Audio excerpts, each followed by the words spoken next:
What is up, everybody? How we doing today? We are live for Giants Cowboys. Why are we live? Because I'm here. Because I said I would be here every week for you people. That is why. That is why I'm here. You know why? What we're doing today? We may have to tape our eyes open. I got the tape ready. 3 hours of torture. Giant fans, if we get anything positive out of this, anything positive at all, we'll take it and we'll run with it. How's everybody doing today? Make sure you hit that thumbs up.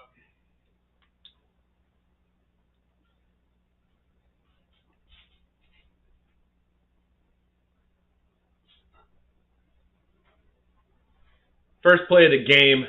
It looks like the Cowboys fumble to start the game and the Giants recover. Is that what I'm seeing here? Or they mark him down? They say he's down already. We're already getting jobbed by the refs.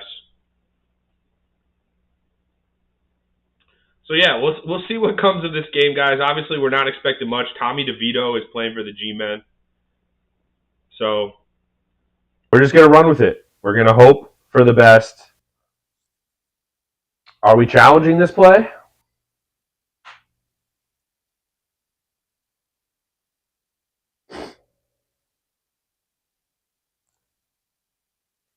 I have the tape out. It looks like he's down for like 20 seconds. And then the ball comes out. Not sure what we're reviewing here. Just please make it end.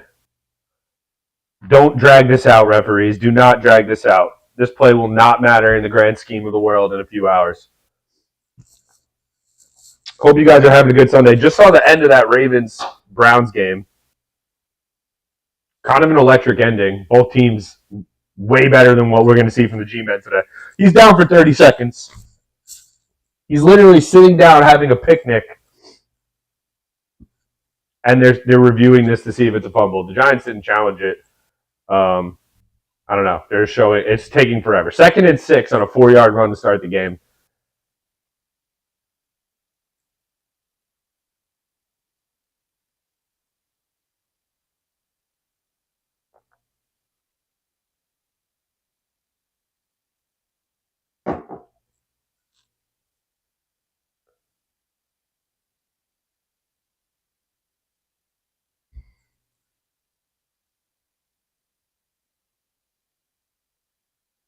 Already some confusion here. What's going on? This feels like a Premier League game. Referees can't get their shit together. Start it out.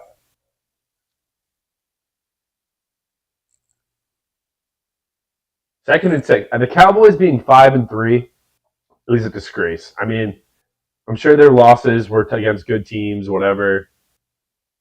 Not really though. Didn't they lose to the Jets? He's sitting like, is that Dowdle who almost fumbled? He's down for like 7 seconds.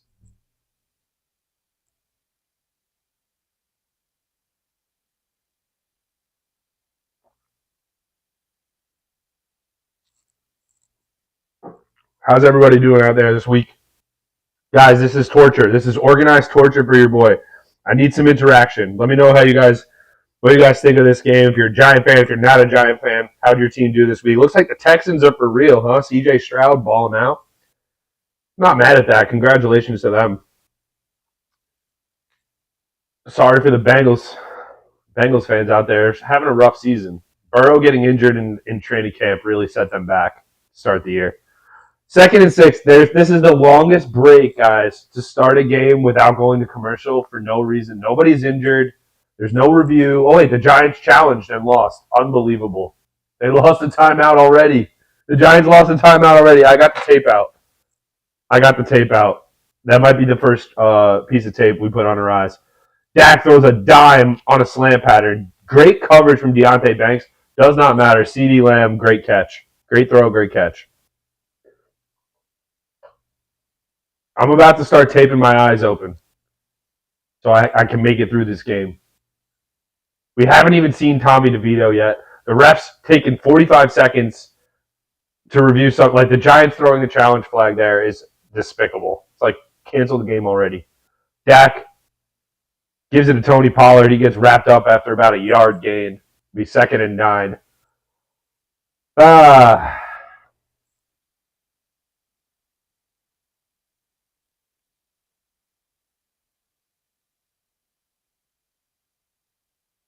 Is anybody still alive in fantasy? I have two teams that are basically on life support. If you're alive in fantasy and well, congratulations to you. Dak in the shotgun on 2nd and 9. Nobody in the backfield. They motion the tight end, Ferguson, out wide. Looking for CD's Lamb. One-handed grab from CD Lamb. Unbelievable. Great throw, great catch again. The only place that he could have put that ball. I don't know if it was even PI on Adoree. I'm not Adoree. Deontay Banks beforehand for holding on to CD, but what a catch from CD Lamb, and he's dominating. He looks like he's having a stat pad type of day. Yeah, he's holding the shit out of him, Deontay Banks, and he doesn't get his head around.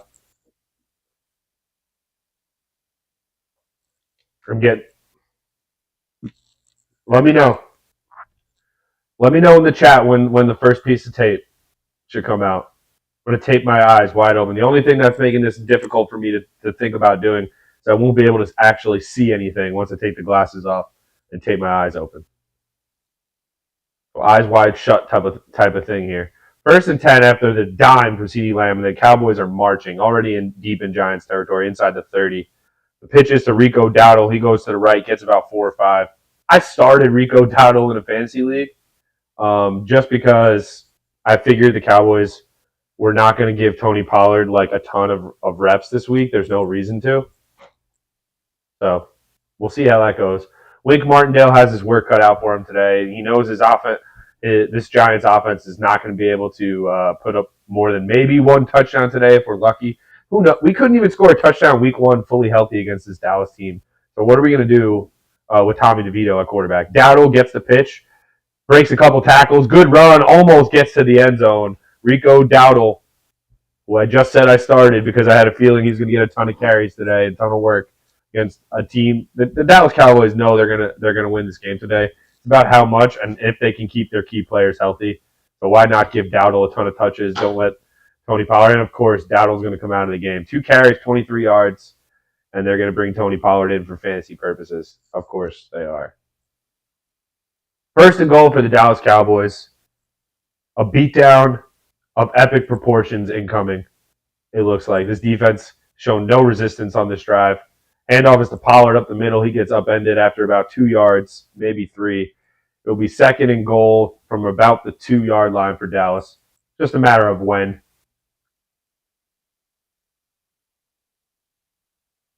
Just a matter of when for this Dallas team.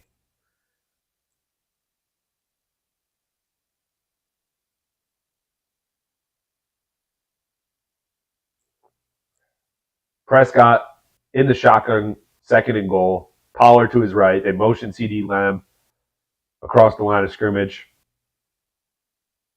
They throw it to him out in the flats, and a great tackle is made by Jason Pinnock. He literally just piggybacks CD Lamb out of bounds, and it'll be 3rd and goal. Great tackle from Pinnock.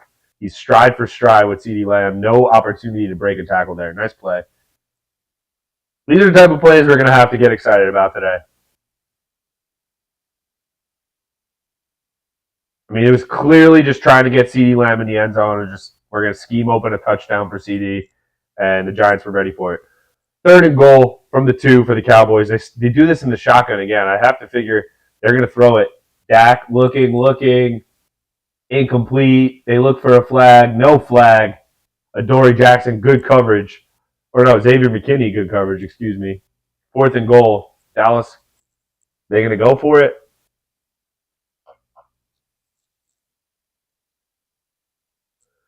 Let's go, G-Men, says McCreary. Thanks, McCreary.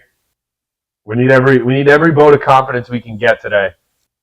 Let's make sure we're hitting that thumbs up in the chat. If you're popping in for a second, hit a thumbs up for your boys. A Giant fan watching this game on live, I deserve to be paid by the government, if not by you people. But I don't want your people, mind. The government should pay me for doing this. This is like PBS. This is like public broadcasting. A handoff on 4th and 2 up the middle. Does he get it? I don't think so. I think he's short. Did the Giants get a stop? They did. What a play from this Giants defense. Dexter Lawrence gets a stop up the middle. And that's the type of play that, like, if you're the Dallas Cowboys, I understand why you're going for it. His knees are down short. Dexter Lawrence is making sure that ball does not go across the plane. Azeez Ojulari on the field today for the G-Men, which we have not seen much so far in his career. He's always injured for the G-Men. Let's go, though. That's a big play. And all of a sudden, we have a little life. Imagine Tommy DeVito just throws a 99-yard bomb here. Let's go, Big Task. It wouldn't be a Sunday unless Big Task was here for an MHT stream. Let's go.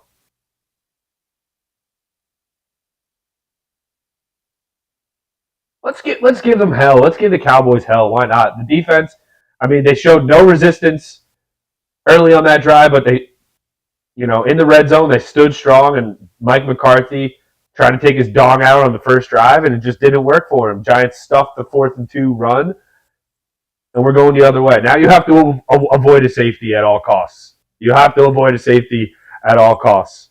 Fresh off the Nick game, let's go, Big Task. Yeah, great Nick game today, domination. I thought about going to the game today. Then I thought to myself, this is the type of game, yeah, it's fun to go to. It's always fun to go to the Garden, especially when they're going to win. But if I'm going to spend Nick ticket money, I kind of want to see a game I think might be competitive. I don't know about the Hornets today. They just look like an AAU team, the Hornets. But anyway, big stop from this Giants defense. Dexter Lawrence and Azeez Ojulari at the 1-yard line. What's going on in the rest of the league right now? I don't even know what's going on the 4 o'clock slate. Falcons and Cardinals. It's 3-0. That's another bad game at this slate. Lions, Chargers, Commanders, Seahawks. Just a dead slate. I'm assuming most people would gravitate towards Lions, Chargers. And Commanders, Seahawks. Commanders are up 6-0 already in that one. Yeah, that's a big task. That's what the LaMelo Ball looks like. The best player on an AAU team that knows he's the best player, and his dad's the coach, which I'm sure was the case with the Ball brothers or whatever. I'm sure LeVar was the head coach of their AAU teams, but it just feels like that's what he does out there. He just does whatever he wants. He knows the coach isn't going to sit him because he's like the best player on the team, so he'll just do whatever he wants. But it doesn't help. It doesn't conduce to winning. It doesn't help towards winning. They're showing the replay now of that 4th and 2 play. I got to be honest, the Cowboys, their offense is not flowing from what I've seen. And correct me if I'm wrong, if there's any Cowboy fans.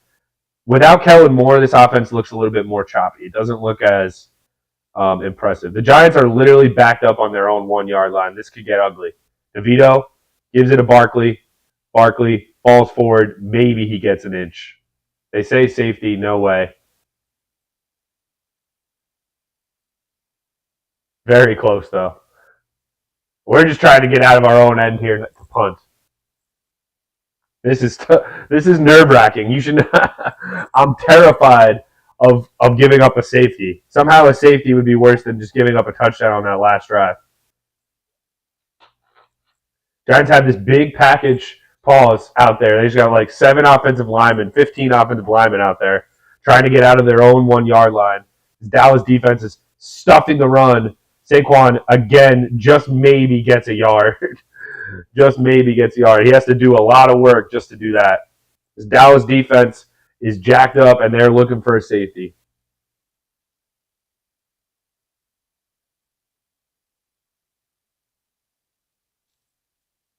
Saquon lowers his shoulder. Just gets back to the line of scrimmage. Somebody's got to pick up a block. Oh, God. DeVito's lining up in the shotgun here. He's going to my prediction, intentional grounding. I got the tape out in case I need to tape my eyes open for this game. DeVito gets rid of it. All right, we get 5 yards. He completes it to Darius Slayton.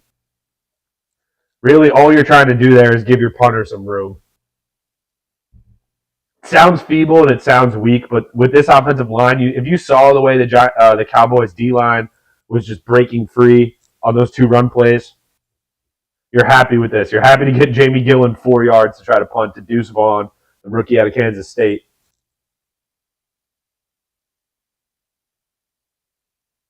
Make sure you guys are just hitting that thumbs up for your boy. I don't know why we're sitting here doing Giants Cowboys. As a Giant fan, it's literally a torture chamber I'm in right now. I'm putting myself through, but at least football's on TV. It's better than no football, right? That's the way I'm looking at it. Football is better than no football, and you never know what could happen. Any given Sunday, right? Any given Sunday. That's what they say. Punts in the air, goes across midfield. Pretty solid punt. Gets a giant bounce. Cowboys will take over there. See if this. We're gonna have to get a defensive touchdown today. Let's be honest. This is the type of game where the Giants are gonna need a defensive touchdown, special teams error from the Cowboys, something like that. Dak makes a terrible throw. There we go. Yeah, hit that thumbs up. That's how other people see the stream. We really appreciate it.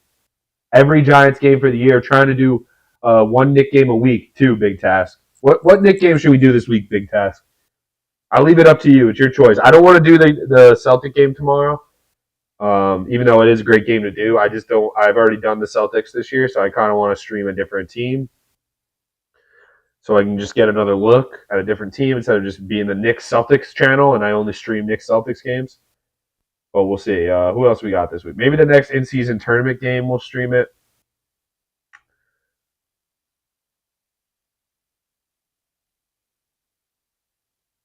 At Atlanta Wednesday is probably the game of the week. That might be the game we do. We'll decide. We'll decide at another time. Shout out to anybody popping through. Cowboys G-Men. Cowboys about to take over. We're at a commercial break here for Fox. The NFL game of the week. Giants Cowboys. It really just, when you have Tommy DeVito out there, it takes away from the excitement. Even if your team sucks, if you have a capable NFL quarterback, you never know what could happen. But in games like this, when you know your offensive playbook is just going to be shaved down to almost zilch, and you have your third-string quarterback with very limited NFL experience out there, you kind of are showing up to a gunfight with less than a knife. You're showing up with a rubber band and some keys, some pocket lint to a gunfight. Yeah, Atlanta Wednesday might be the game. I don't want to do, obviously, Wizards on Friday, kind of a dumb game. Don't want to do that. If they lose to the Wizards, I don't want to be on stream for that either.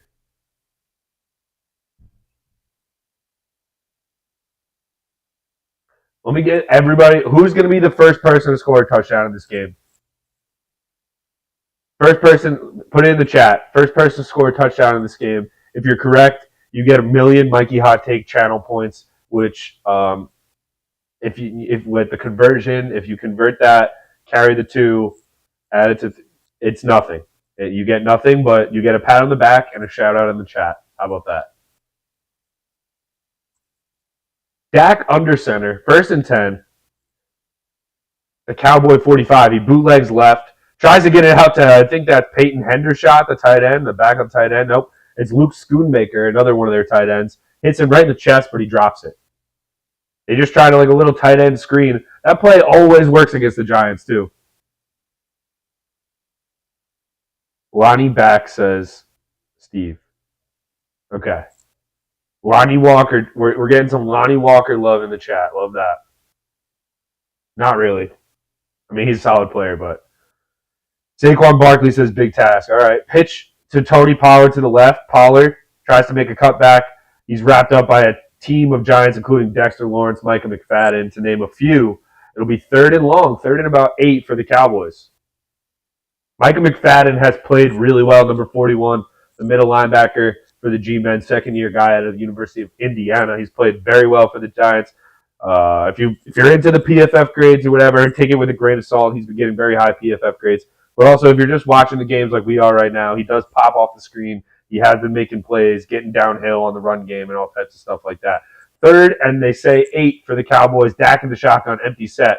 Gets rid of it quickly. Incomplete. Good coverage. Isaiah Simmons on Jake Ferguson. And the Giants will get another stop on defense. Dallas will punt.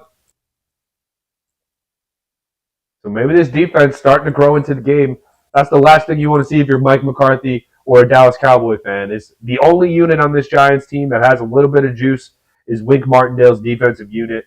They did not look good against Las Vegas last week. I don't think, I don't read into that very much because that game was kind of just an L as soon as Daniel Jones went out. Cowboys punt. Brian Enger gets the punt in the air. Giants will let it bounce. Olazuski lets it bounce. It takes a Cowboy bounce out at about the 6 or 7 yard line. So that's where DeVito will take over. This is actually good field position compared to where the Giants took over on their first drive of the game. So 7:09 remaining, first quarter, 0-0 is your score. Happy Sunday to everybody out there. Make sure you're hitting that thumbs up. I need some likes. Come on, your boy. We got the audio. We're calling the game like a radio broadcaster here for free.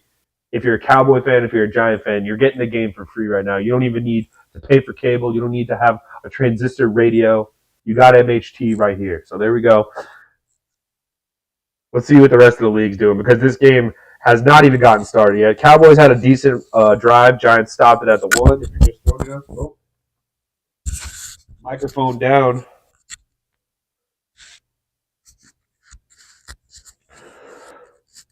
This is not the easiest hoodie to mic up. Mic's on. Francesca's going to sue me now for singing that song. Nobody tell Francesca I just sang a song. All right. Around the league. I mean, there was some great games in that 1 o'clock slate. I only caught the tail end of a few, but it was pretty drunk, that 1 o'clock slate. Texans Bengals was great. Steelers Packers came down to the wire. And Browns Ravens came down to the wire. 49ers absolutely smoked Jacksonville. Trevor Lawrence is a fraud. I don't want to ever hear about Trevor Lawrence ever again.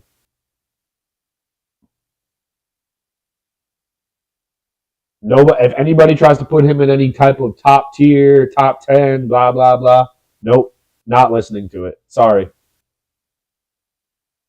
If we're being honest, there's 4 really good quarterbacks in the NFL. It's Mahomes, obviously. I hate to say it, Giant fans, but I think Jalen Hurts is legitimately good. I don't think there's a lot of dispute in that. Who else?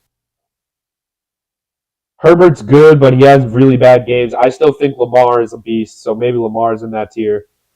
But there's not a lot of guys that you just show up as a quarterback and just dominate week to week. Burrow doesn't do it. Herbert doesn't do it. These defenses in the NFL are too good, and these offensive lines are not good enough. They get hurt. There's none of these teams have offensive line depth. The drop off between the starting offensive lineman or an offensive tackle in the NFL to a backup is just astronomically different. Josh Allen's up there for sure. But you know what I'm saying? Even Josh Allen, Tua's up there too. He puts up numbers every week, but these guys don't. Other than Mahomes, nobody just shows up and balls out week after week. They have bad. Yeah, Mahomes has a bad game here or there, but not really. Giants are back. They give it to Barkley. Barkley falls forward, maybe gets a half a yard. Going to be another busy day for Saquon Barkley if he can stay healthy. Obviously, with Tommy DeVito at QB, you're not expecting the pass game to go crazy today, but he did. He is 1 for 1. He did complete a 4-yard curl route to Darius Slayton to just get Jamie Gillen some room. It's 2nd and 9. They give Barkley a yard. Barkley has 3 rushes for 1 yard. To be fair, not a lot he could do when he's running out of his own end zone. They give it to Barkley again. He's wrapped up for about a 3-yard loss. We're going backwards, folks. We're going backwards. Giants are at their own 3-yard line. Saquon has got nowhere to go. Looks like we have a hurt lineman again. Is that Andrew Thomas? That is Andrew Thomas laying face down on the football field. Not sure if he's going to be able to get up. The last thing you want to see. Yeah, Mahomes does it every week with just everyone's oh, yes, Travis Kelce. And I get it. Travis Kelce is a legendary tight end. At this point in Travis Kelce's career, wow, Andrew Thomas lands so awkwardly back on, it bends his back, lands on Saquon Barkley. They're going to go to timeout. If Andrew Thomas is hurt now, we're so screwed. It's unbelievable. We were screwed beforehand, but now it's getting really ugly. Anybody but Andrew Thomas on this offensive line, and it wouldn't have mattered that much. I hate to say it, but he's the only guy that you really hang your hat on being a good player on this offensive line, and now he's injured again. He's missed pretty much the entire season. Came back, I believe, 2 weeks ago against the Jets. Didn't play before this since week 1. So,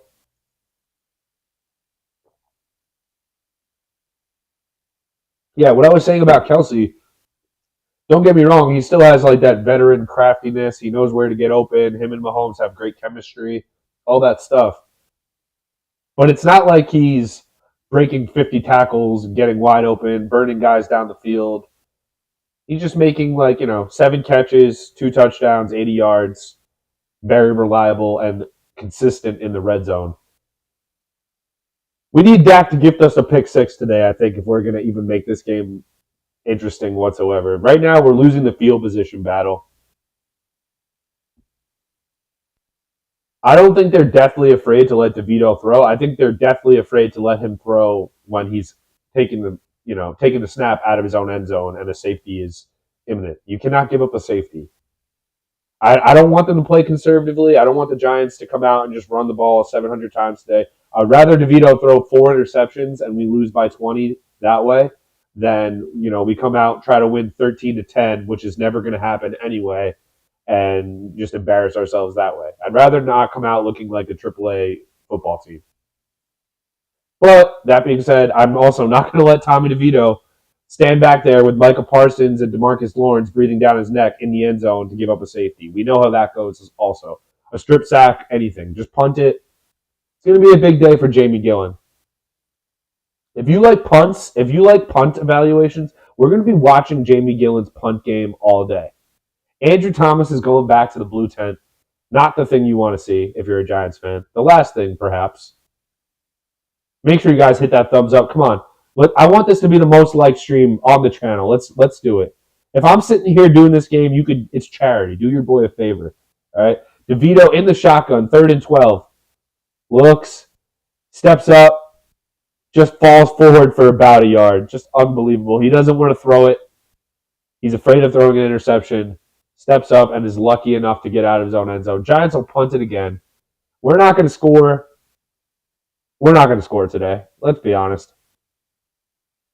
Unless Dak Prescott throws a dummy pick 6, like a Madden pick 6 where you're just not even paying attention, accidentally press the wrong button or something, brain fart type of pick. Jamie Gillen with his heels, the backs of his heels clipping the back of the end zone is about to punt one away.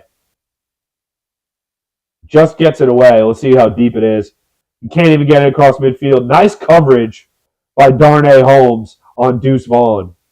Very nice play, but Cowboys take over with great field position in Giants territory.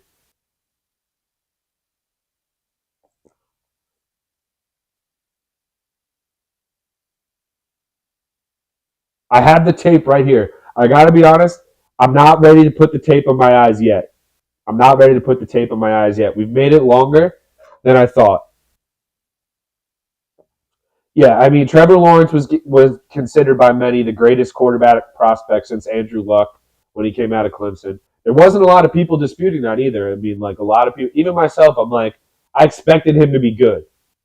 Did I expect him to be like Andrew Luck good? Not necessarily, but I didn't expect him to be this bad. He has not been good this year, Trevor Lawrence. If anything, he's kind of the reason the Jaguars aren't better. If you think about it. Dak in the shotgun on 1st and 10. Play action fake, all day to throw. Airs it out, perfect out route to Jake Ferguson.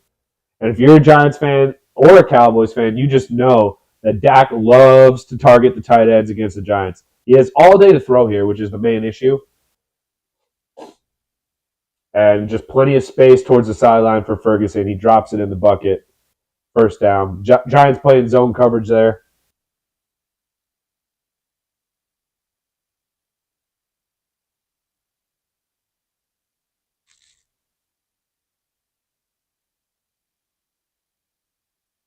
Dak on 1st and 10, drops back to pass. All day to throw again.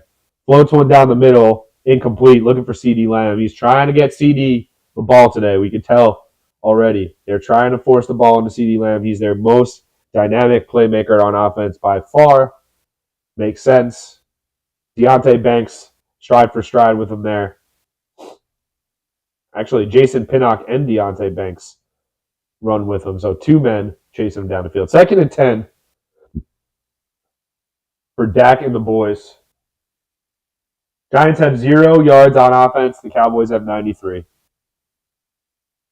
Handoff is to Tony Pollard. Sneaks up the middle, gets about 4 or 5. So it'll be 3rd and 5, maybe 3rd and 6 for Dallas inside the Giant 30.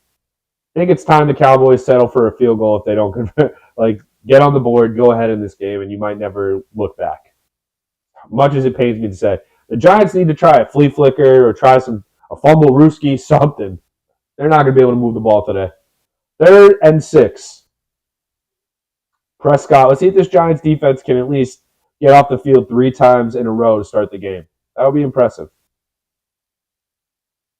Dak gets a little pressure, steps up. He's going to run it for it himself, and he picks up the first down, gets out of bounds.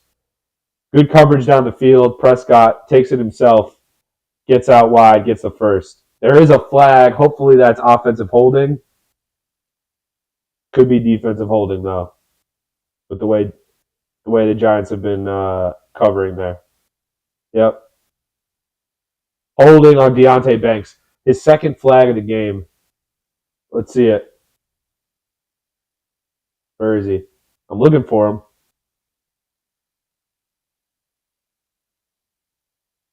Of course, they don't show that at all. They don't show where the hold came from at all. I guess it must have been early on CeeDee Lamb. Whatever. Dak picked it up with his legs anyway. 1st and 10. Cowboys now inside the 15 at the Giant 14-yard line. Dak under center. They run the end around to CeeDee Lamb, and he's gone. Touchdown. Great play. CeeDee Lamb gets in the end zone on the end around for a touchdown. It was only a matter of time. But why can't we try something like that? Why can't we try something like that?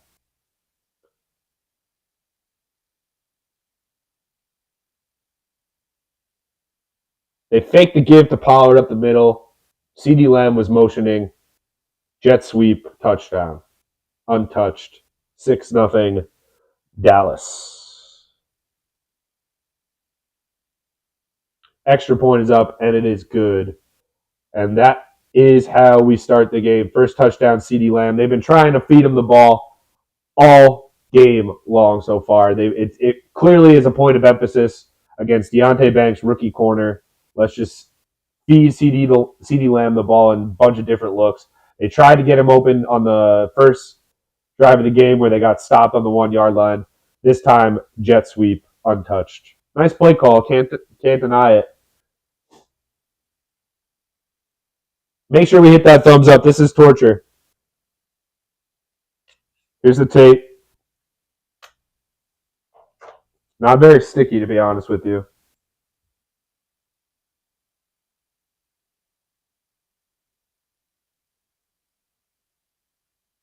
Right eye is taped open.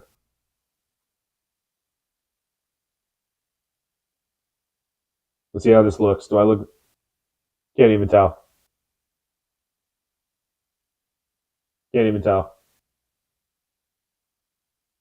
The things we do for views. Streaming Giants Cowboys. Giants have me taping my eyes open to get through the game. I'm gonna take this off. Barely sticky. You barely see it. You get the point. You get the point. This is torture. If you're a Cowboys fan, I'm sure you're enjoying this. As you should. Why not? Why wouldn't you enjoy it?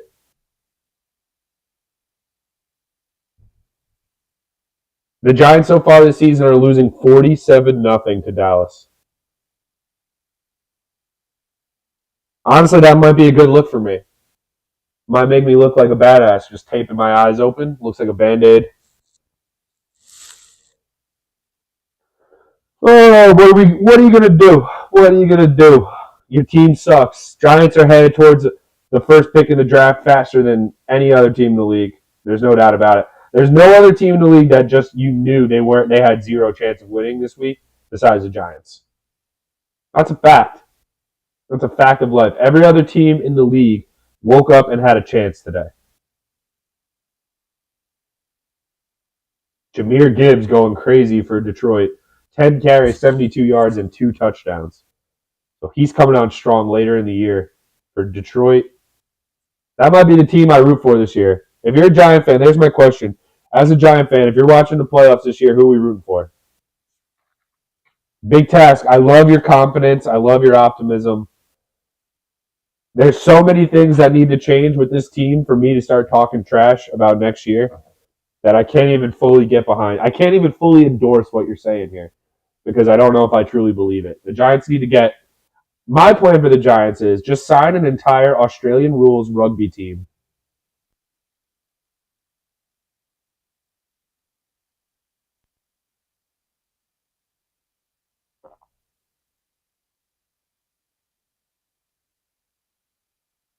Giants will take over at their own 20. This is easily the best field position they'll have in the game. Big task will be rooting for Miami. That's fair. I'm not against them. I like McDaniels. He's or McDaniel, whatever. 2023, we are getting 11.2 points per game.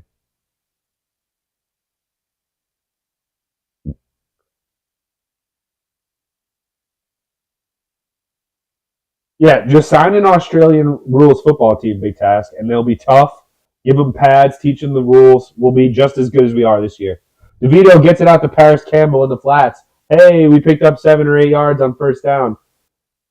Maybe 6. Maybe it'll be 6. I'll reel it in. Make sure you guys hit that thumbs up for your boy. Hit that thumbs up. We want this to be the most liked stream ever. If I'm sitting here streaming a Giants Cowboys game when I knew my team is just going to get,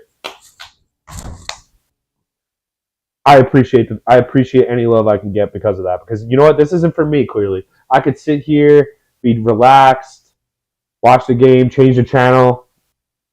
DeVito completes for a first down to Darius Slayton. 2 completions in a row for Tommy D.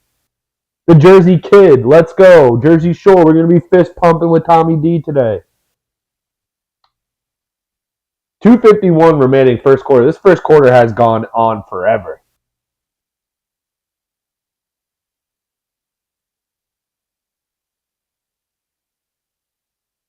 DeVito motions out wide. Barkley is your quarterback. Gives it to Matt Breida up the gut. Breida gets about 2 or 3. At least they tried something different there. They tried a wildcat formation. Barkley receives the direct snap, hands it off to Breida, who gets about 2 yards.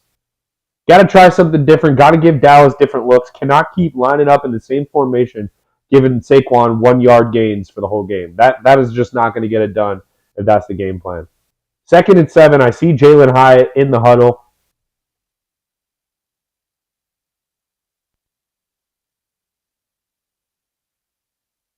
DeVito started out hot, baby. 3 for 3, 18 yards. This is like red hot for this Giants offense. That's how embarrassing it is. DeVito gets the snap off on 2nd and 7. Incomplete. Looking for Daniel Bellinger. The DB gets downhill immediately and makes a play. Stephon Gilmore read it perfectly. DeVito eyeing down his receivers. A pick 6 is imminent for Tommy.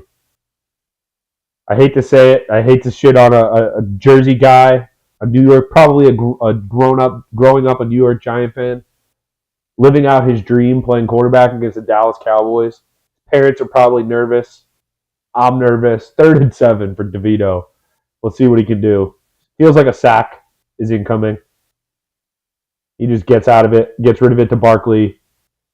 Not sure if he even caught that. He bobbled it, eventually reeled it in. Are the Giants just going to punt it away? Yep. They say incomplete. 4th and 7. They threw it 7 yards short of the sticks. They had no intention of trying to get a first down there. Maybe if Barkley broke 7 tackles.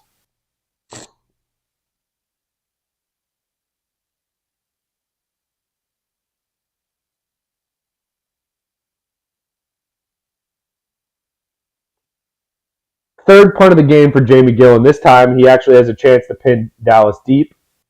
And instead he puts it right into the end zone. Unbelievable. We can't even pin them deep in their own end. We always are punting like the touchbacks. I'm done with the punter. If you like roasting punter, roasting your team's favorite punter or current punter, this is the stream for you. I'm going to destroy Jamie Gillen for 4 quarters today. You don't realize how important punting is until you find out that your quarterback and offense is incapable of moving the ball 5 yards at a time.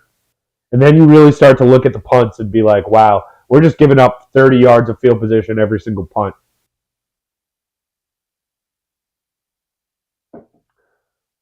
So we're approaching 5 quarters against Dallas without putting points on the board.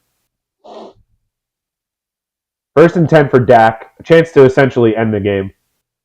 You have 2 touchdowns on Tommy DeVito, the game's over. I mean, it's over already. We know this. Prescott gives it to Pollard up the gut. Pollard falls forward for about 4 or 5. Minute 30 remaining, 1st quarter.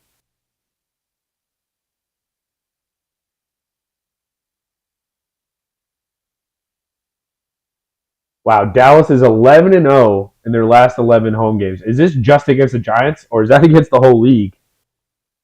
I'm assuming, yeah. Julie says, I enjoy when you roast the special teams coach who you shouldn't even know their name normally. 100%. The fact that we know Thomas McGahee's name and we're shouting him out on every single stream of just being bad at his job. How about the fact that we started the year not having a punt returner, and that coach thought it was okay to just send out a rookie running back who has no speed and no hands out to be your punt returner. You have to sign Olszewski in week 7 just to get the job done. How am I supposed to have faith in the punter, the kicker, anybody? 3rd and 5 for Dallas. They have to get one more playoff in this quarter. They already have 61 rushing yards. Can we please guard CeeDee Lamb? Can we please guard CeeDee Lamb? Came on, almost jumped offside.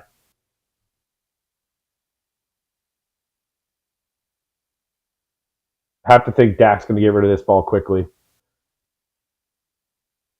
They blow the snap dead. Dallas will use a timeout, it looks like.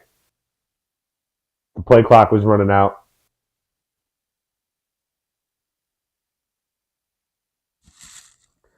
First timeout used for Dallas. Giants lost one on the first play of the game, first play from scrimmage on one of the worst challenges you'll ever see in the history of football. I don't know what Brian Daboll is doing anymore with the challenge flag, but go back and look at the play Brian Daboll challenged on the first drive of the game. I'm telling you, the running back was laying down, eating Chipotle, eating fried rice, eating something, and then dropped the ball. And Brian Daboll still was like, yeah, let's challenge this on the first play of the game.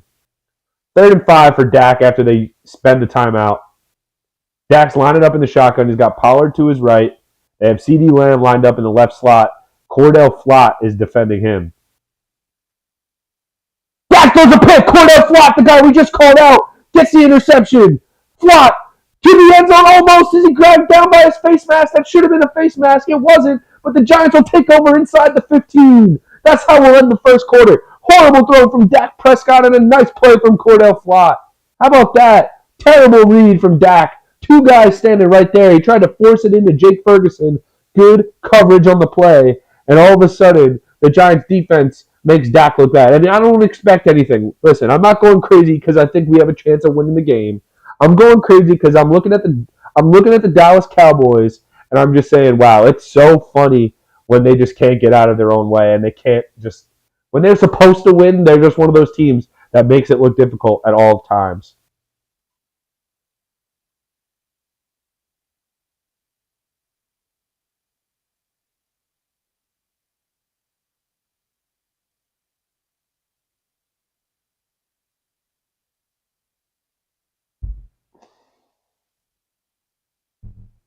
Make sure you hit thumbs up for your boy. Let's go. Who knows? Maybe this is the biggest upset in NFL history this week. Where would you rate this in terms of all-time NFL upsets? If Tommy DeVito somehow went into Dallas and beat the Cowboys, and the Giants, who could not beat Dallas at a game of Parcheesi, the Giants could not beat Dallas in chess, in anything. And if Tommy DeVito were to beat them, I don't know. This would probably be the biggest upset in my Giants fandom. Even more than against the undefeated Patriots teams in the Super Bowl. Whatever. Interception for Cordell Flott. Cordell Flott is a player. I like the way he's looked in the slot. He's definitely the number 3 corner in my eyes at this moment. You have Adoree, you have obviously Deonte Banks, and then I think Flott is solidified himself as that slot cornerback. Good coverage, jumped the route, read Dak's eyes there. Dane Belton was in good coverage on Jake Ferguson too. It would have been a tough catch if Flott wasn't there, but Flott just kind of read the play, was sitting back in zone coverage, and got in front of the receiver for an interception. Was able to return it pretty far. I'm shocked they didn't call a face mask at the end of that return for Cordell Flott. I thought he had a chance of bringing that back. Anyway, Giants will take over. This is the type of play. This is the type of stuff that you just can't let happen if you're Dak Prescott and the Dallas Cowboys. You have a team that you know your defense is not going to allow points, is not going to allow long drives from Tommy DeVito today. You cannot give him 10 yards to gain for a touchdown. That's just the simplest way the Giants are due. The Giants are due to score against Dallas. Maybe this is what we needed. Second quarter underway. Giants will take over.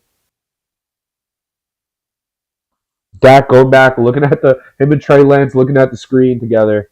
Trey Lance wondering, maybe this might be a week where I get some action if Dak does his job correctly. So far, no good. Dak throws a pick. Giants take over in Dallas territory deep at the Dallas 12. They still can gain a first down at the 2. Very important. DeVito, play action to nobody. Throws a fade, almost intercepted. Good breakup by Lawrence. I think that's Lawrence Cager who he threw it up to. Could have been picked.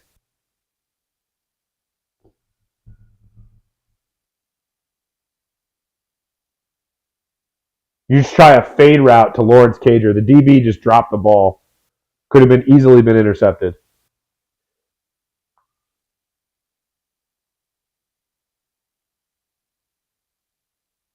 DeVito in the shotgun. Giants have 2 running backs behind him. DeVito then motions out wide for the Wildcat.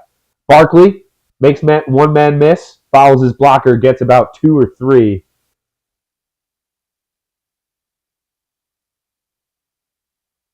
To me, this is 4 down territory for the Giants. You're not winning today if you don't score from the Dallas 12. If you can't score a touchdown from the Dallas 12, you're not scoring all game. And they know that. If I know that, if we know that sitting here, they have to know it as coaches of the New York Giants. They're not going to sustain long drives today. They have to strike while the iron's hot, and when they force a turnover like that, you just simply have to score a touchdown. 3rd and 8. DeVito, shotgun. Drops back. Steps up. He's going to run it himself. Falls forward for about 6 or 7. He'll be short of the first down to gain. It'll be 4th and 2 for the G-Men. We'll see what they do here. I think you have to go for it. You have to.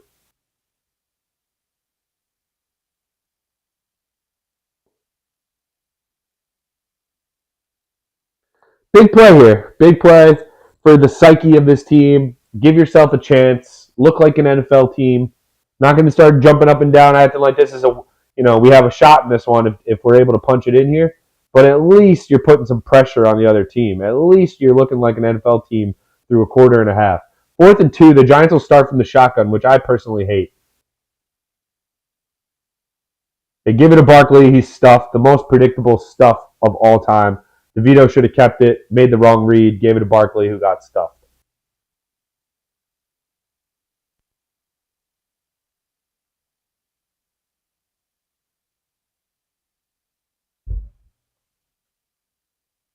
So, turnover on downs. Barkley can't gain a yard against this Dallas defense. It's the same old story. The same old story. Running the ball against this Dallas Cowboy team is just not happening.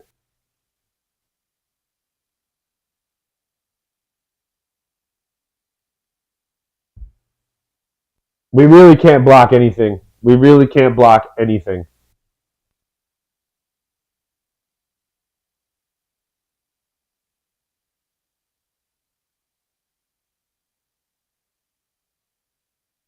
It's a damn shame. Great play on defense, and then the offense, they can't even get 12 yards. I can't believe Tommy DeVito is the best we can do at quarterback. We have Matt Barkley as our backup today. I don't know when the last time he threw a ball in the NFL was. But we can't gain 12 yards. DeVito probably made the wrong read there. He probably should have kept it.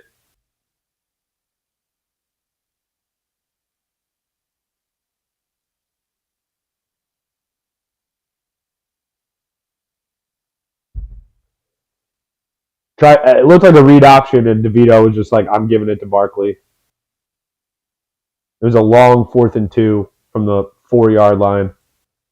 Didn't pick it up, and now Dallas will take over after Dak already threw a pick. They're going to need at least 4 more of those.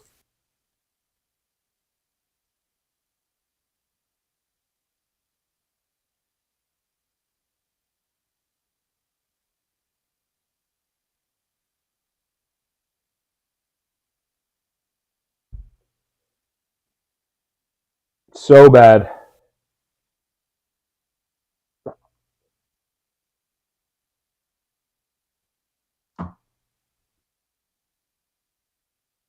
Falcons are up 14-6 on Arizona. Detroit beating the Chargers 23-10. Commanders up 9-3 on Seattle in Seattle. Saquon Barkley is going nowhere fast today. He knew that when he woke up this morning. We all knew it when he woke up this morning. Stacked boxes, nowhere to run. No respect. The defense is going to show no respect to Tommy DeVito all game long. Dallas takes over at their own 4. Dak starts in the shotgun. They motion Ferguson in and out to the right. Dak rolls to his right, just gets it out of his hands quickly to Kevontae Turpin, I think. No, it's Brandon Cooks, excuse me, who's knocked out of bounds just shy of the first down.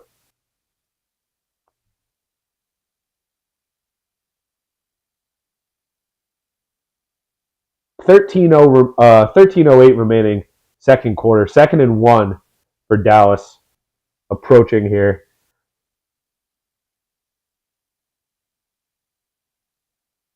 Giants averaging 1.7 yard per play. Karen says, why give it to Saquon again? Yeah, I don't know, Karen. They just have no confidence in this kid DeVito to throw the ball. It's just not. And he's not necessarily, he's not a runner, DeVito. He's been running because he's afraid to throw it. We just don't have an NFL quarterback playing, and that's apparent. And the coaching staff doesn't trust anybody but Saquon to hold on to the ball. And that is what it is. The Dallas Cowboy defense is just stacking the box, ready for the run. Nothing we can do. Dallas did pick up a first down on that 2nd and 1 run. They take over now on 1st and 10. At their own 15, Dak in the shotgun. Pollard to his left. Fakes the give to Pollard.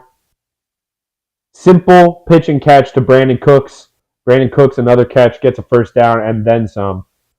And all Dallas is doing is they're just, bootlegging Dak, getting the Giants to over-pursue. Micah McFadden trying to run with Brandon Cooks. Just a little drag pattern, not going to work. Cooks too quick. It's a first down, Dallas. Karen says DeVito seems like he can throw it. Like, yeah, I agree. He's not completely inept. And like I said earlier, I'd rather him throw 4 interceptions today than us come out and play like a scared bunch of losers. Let's at least give this kid a chance to screw up the game instead of acting like, he has no chance of making a couple plays like we're currently doing. Dak, again, rolls to the right, connects to CeeDee Lamb for a big gain.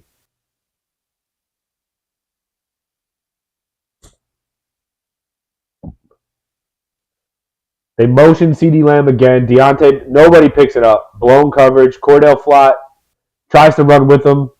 Dak just gets the DB to turn his head around and throws it over the top of Cordell Flott, trying to catch up to CD, who gets knocked out of bounds. 1st and 10, Dallas now inside Giant territory at the 30-yard line. They've been dominating the yardage game. Dak gets rid of it quickly again. Giants playing soft coverage. They pick up a first down. Deontay Banks almost trips and allows a even bigger gain. Yeah. They're just getting CeeDee Lamb wide open in all types of different spots. And Deontay Banks, more often than not, is the one looking a little bit lost on an island there. 10:20 remaining, second quarter. Dallas threatening like a hot knife through butter right now. At the Giant 19-yard line. Dak looks like he's trying to change the play. They give it to Pollard. Pollard, good run up the middle. Gets a first down and then some. Giants now not wrapping up, not stuffing the run, and it could get ugly. It already is ugly, but the score could just get astronomically big. Just a huge hole up the gut. Great blocking. Bad tackling. Xavier McKinney can't wrap up.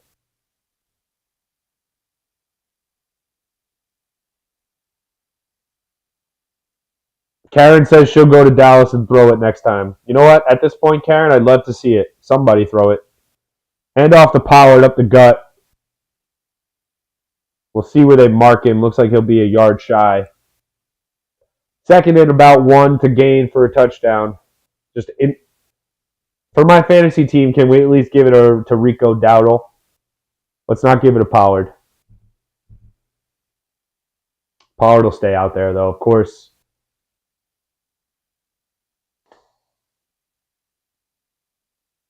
Second and 1 from the 1. Or second and goal from the 1, excuse me. Dak just floats it in the back of the end zone to Jake Ferguson for a touchdown.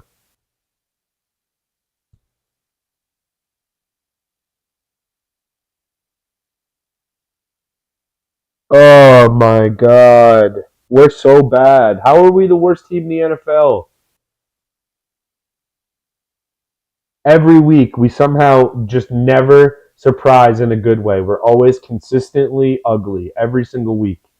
You just keep tuning in week after week, hoping maybe this is the week the coaching staff figured something out. Maybe somebody steps up and has a big day today.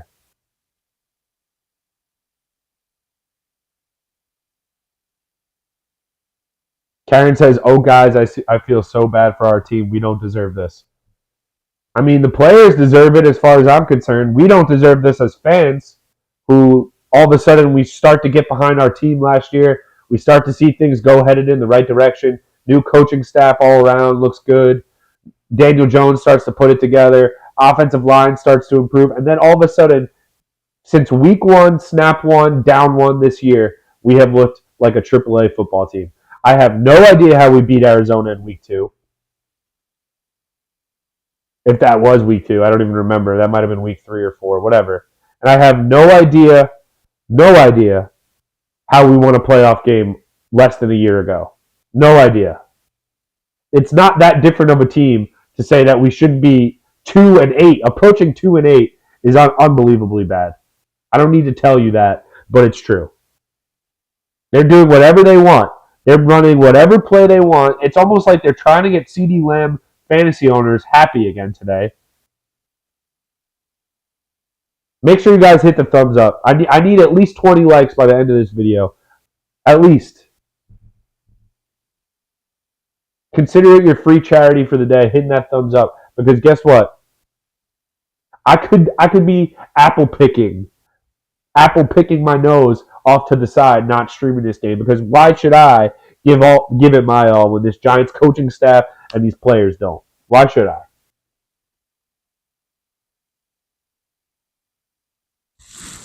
Week 2 feels 25 years ago. Feels like it was 25 years ago.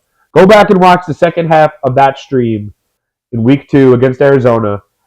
That is the only time this year where I have had any reason to be excited for any type of offense, any type of hope moving the ball. Is this the worst record for New York Giants? I don't think so. I think it's too early to tell because we have a lot of games left, Karen. Norman Paul says QB. Yeah, obviously Tommy DeVito stinks. We know this. We know he's not good, and we know we can't expect him to do anything. The fact that this coaching staff can't find someone more capable of at least throwing the ball. They have no confidence in DeVito to be able to throw the ball. Zero. They have no confidence in him to be able to make reads. He has one read. If the read isn't open, he keeps it and runs. Yeah, that was a bad year. And also the year they drafted Saquon when they had the number 2 overall pick. The year before that was really bad as well. One of the last years of Eli Manning was really bad as well. It doesn't matter. It's awful. To me, to my eyes, this is the worst overall Giants team that I can remember seeing. Even the bad towards the end of the years of Eli, when we really couldn't move the ball anywhere and he was getting sacked every single play, that was at least something. Is Saquon hurt now or what? Or just frustrated?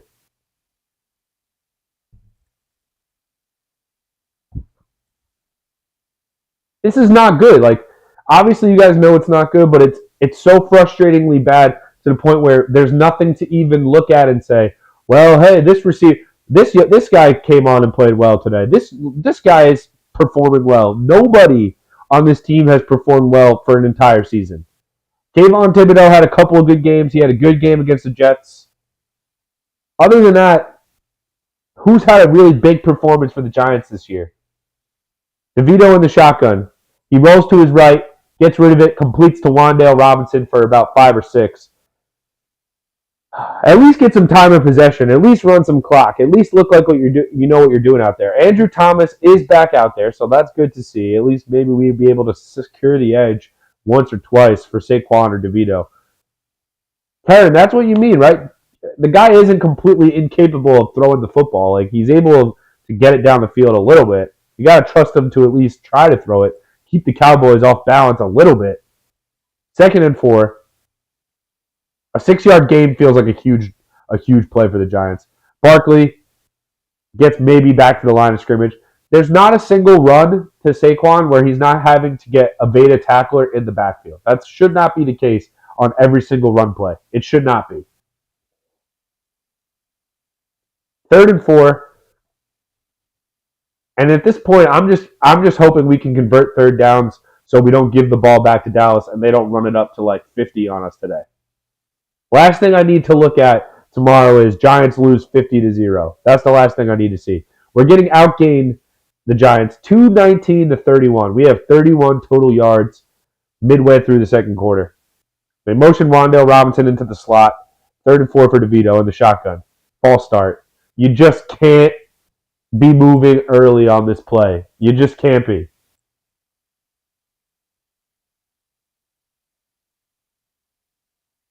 The Giants will take a timeout. That's their 2nd timeout. If you don't remember, the first timeout was spent on a challenge in the first play of the game, as if that made a difference.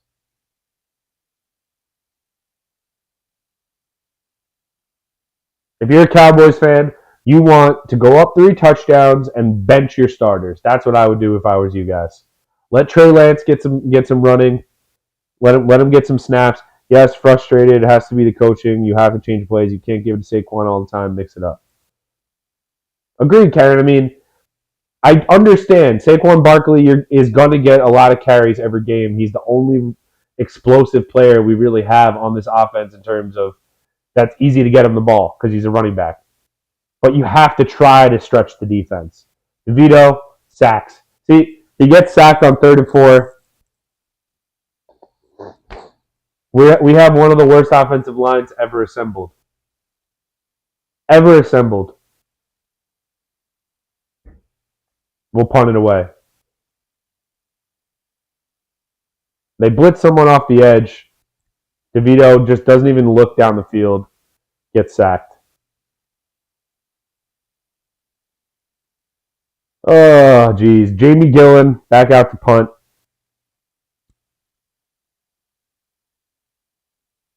A shitty punt. Deuce Vaughn breaks a tackle. Gets wrapped up near the 46 of Dallas. 6:35 remaining, 2nd quarter. And if Fox was doing us any favors today, they would stop with the commercial breaks and let's rip this Band-Aid off. Let's hurry it up. Get to the inevitable loss. Despicable. Can't get a first down. That's how bad we are. Literally cannot get a first down.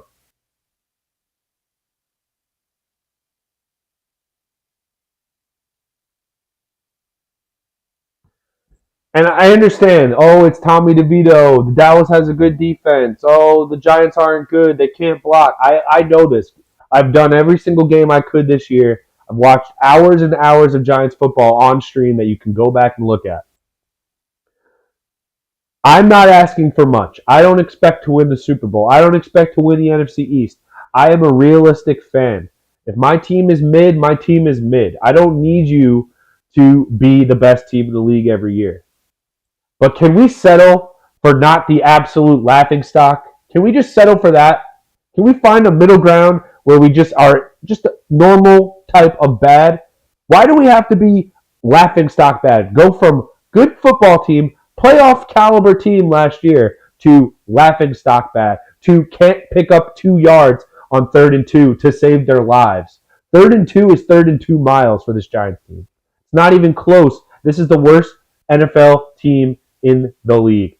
Not even close. Bears fans will complain. Panthers fans. This Giants team currently as constructed, with Daniel Jones out indefinitely, with Tyrod Taylor on IR, this is the worst team in the NFL by a country mile. That's it. Sorry for the rant. This is why we're here. This is why we're here. It was bound to come out. It was bound to come out, and I'm sure more will. I'm not asking for much. And I'm sure a lot of you Giant fans out there are not asking for much either. We don't need to be the Chiefs. We don't expect to be the Chiefs.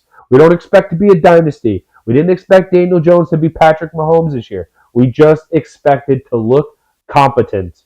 Look like you know what you're doing in all facets of the game, and you do not do that this year at all. You have not done it for 4 quarters once this year.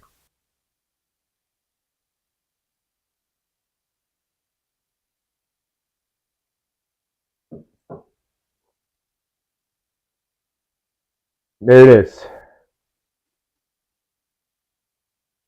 6:36 remaining, second quarter. 14-zip Dallas. Let me add that extra point as if it matters.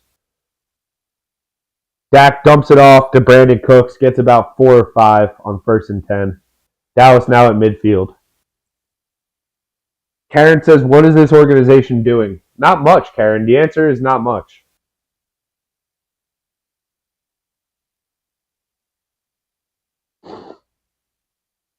The answer is not much. This team is going nowhere fast. There's nobody that even you look at and you're like, wow, this is a really good player. Every other team you watch, you're like, this guy pops off the screen.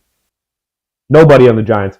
Missing tackles now. Tony Pollard broke about 4 or 5 tackles up the gut. The will has been broken. Make sure you hit that like button. Make sure you hit that thumbs up. I need every thumbs up I can get today. 3+ hours with just me and a camera and the Giants. It might as well be some type of torture that they do to prisoners of war. That's what I feel like. I'm not even changing the channel. This is like a sociological experiment.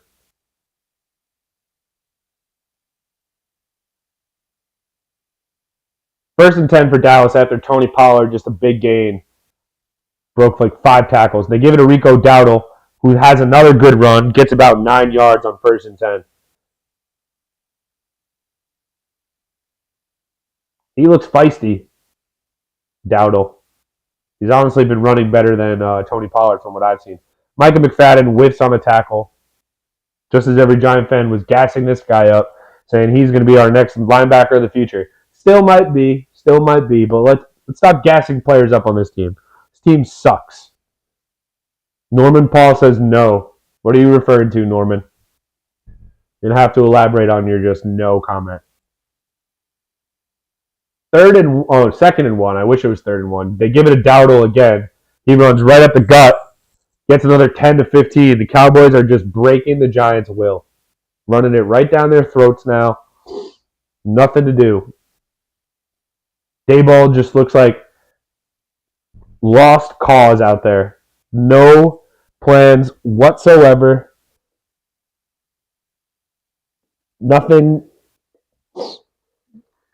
No scheme, no offensive plans, nothing you could just look back on and say, wow, at least we did this right, or at least we did this well this week.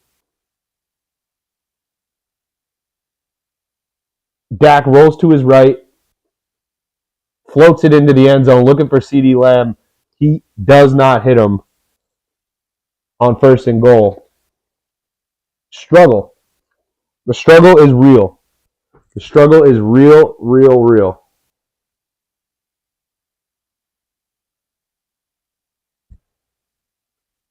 CD almost makes another big catch. Deontay Banks is all over him in the end zone. I'm sure if that was a game-deciding catch, he would have made it. Second and goal. 3:52 remaining, second quarter. Empty set for Dak. Receivers all over the place for him. Looking. Completes to Brandon Cooks for a touchdown.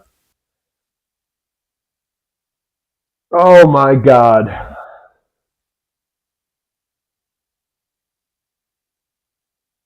$20-0.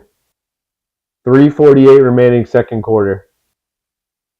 I mean, Flott's got decent. I mean, Cooks just cooks him pretty much straightforward.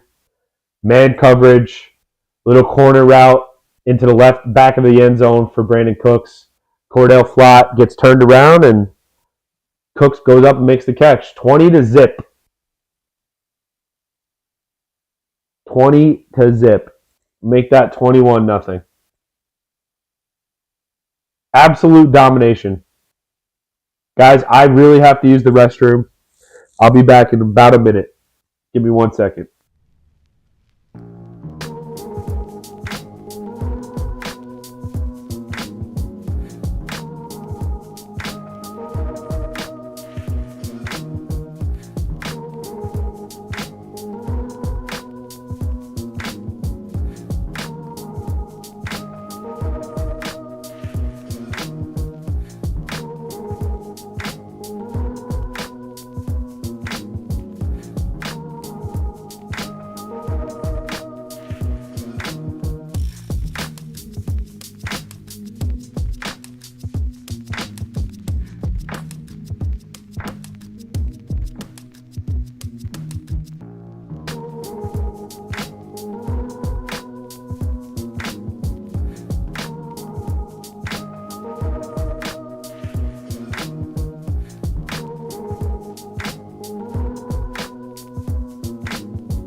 We're back. Sorry for that, guys. Had to use the restroom. You know how it is. And it's not like we missed anything. We're back before the Cowboys could even score another touchdown. So it hasn't been that long. It's 21-0. Yeah, Norman Paul says Giants are getting the first overall draft pick. Yeah, of course we are. Of course we are getting the number 1 pick. This is the worst team in the league, and it's not even a debate. It's not even up for questioning. There's no arguments. I'm not listening to anything. Let me fix this wonky 2 that's bothering me. There we go.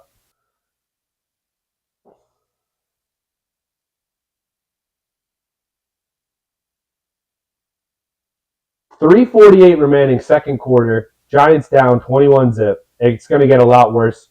Dallas is going to send in their second unit in the second half. They should. If they were smart, they shouldn't get anyone injured in this game. Anybody gets injured in this Dallas game that's important from here on out, blame the coaching staff because they have no business trotting out their best players for much longer in this game. It's over before it even started. Smash that like button for your boy. 3.5 hours of Giant football with no offense to be said. It's like subjecting yourself to insane torture. We do this every week. We talk ourselves into our team doing something. Maybe this is the week. Maybe this is the week. Maybe this is the week we do something on offense. Nope.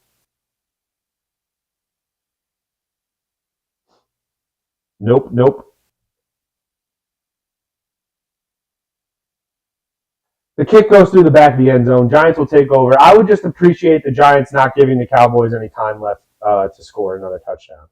I'm not going to get greedy anymore. I'm not going to expect anything because we can't even make stops on defense anymore. Every time Dak wants to make a good throw, the only play that the Giants have made today was just a horrible read from Dak. 1st and 10 from their own 25. DeVito drops back, looks for Barkley, throws it behind him. Incomplete. Oh, geez. Geez. If we don't get 20 likes today, guys, I don't know. Maybe I won't be back. Maybe I won't be back anymore. Because you know what? I can't do it anymore. I can't. Imagine I just broke down.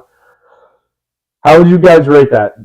If you don't really know me that well, would you say that did you buy that I was just breaking down, that I was just having like a nervous breakdown about how bad my football team was? That could have went viral, but I'm not a liar. DeVito drops back, just throws it out of bounds. We need that 20 likes. I need that 20 likes. I'm going to start crying. My football team is bad. My football team can't score. And I only have 16 likes on my video. Please.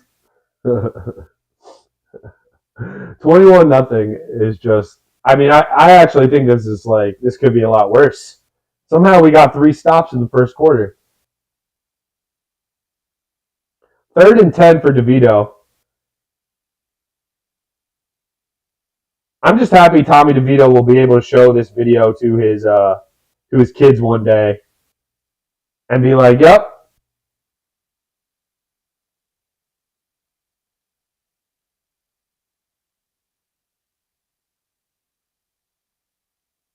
DeVito does a good job. Looks like he looked like Paul Crew in The Longest Yard when the offensive line just stopped blocking for him.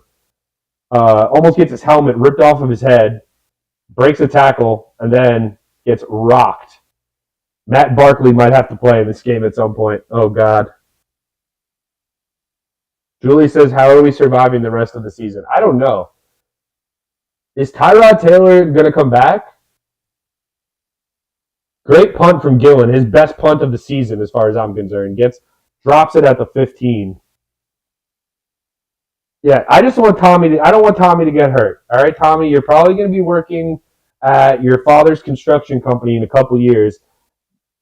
Don't hurt yourself. All right, don't hurt yourself. You're going to need your body to continue to earn a living in this world. No shade at you, Tommy. No shade at you, but you're not an NFL quarterback. Your own coach doesn't believe in you. All this other stuff. I don't want you to get hurt now and not be able to. Somebody still might use me crying in a montage. Please do it. Clip it and act like I'm serious. We need a viral moment on this channel. If you want, I'll do the fake crying for the entire stream. I'm way past the crying though. If you want to go back and look at me cry, go back and watch the first 5 losses of the year. Those were the real cries. This is just comedy at this point. Dak now airs it out down the field, almost hits Brandon Cooks for like a 90-yard touchdown. How is that possible?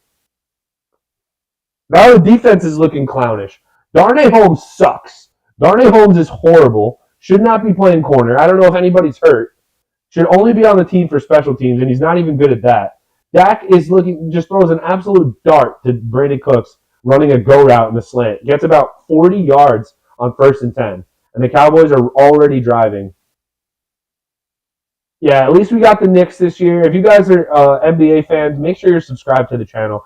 I'm going to have to start doing a lot more Knicks games, maybe some other NBA games, maybe some other random NFL games.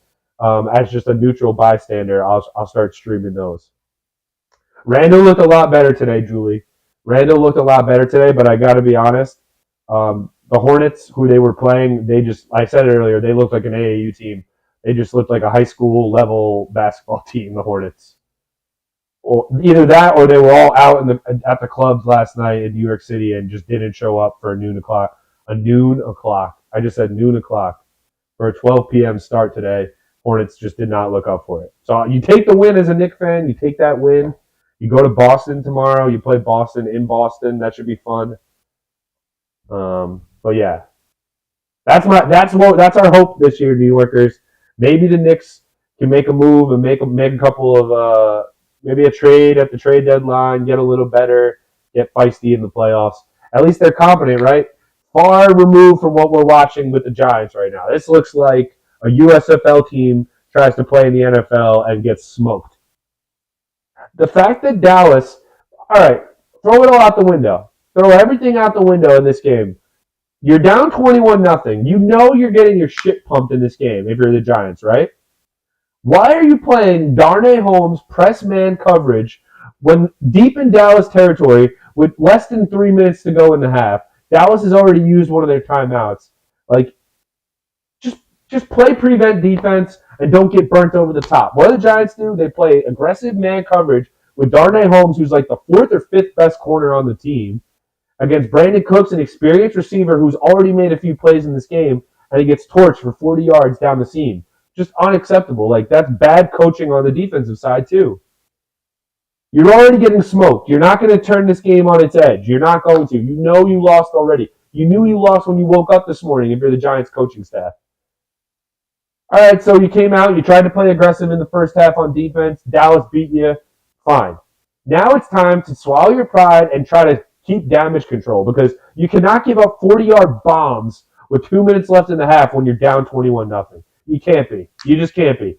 If they break 50 tackles and they run the ball down the field like they did last drive, so be it. So be it. You suck. You're not good. You can't stop them. But you cannot just get burnt down the field like that. It's just infuriating. That was the most infuriating play of the game so far. And this game's cooked. Don't get it wrong. Don't get it twisted. I knew when I woke up this morning we're not streaming a W. We're not going to be talking our trash today. No doubt about it. Swallowing pride and cracking jokes. That's what we're doing. 21-zip. Coming out of the 2-minute warning. 2nd and 3 for Dak and the boys at the Giant 44-yard line.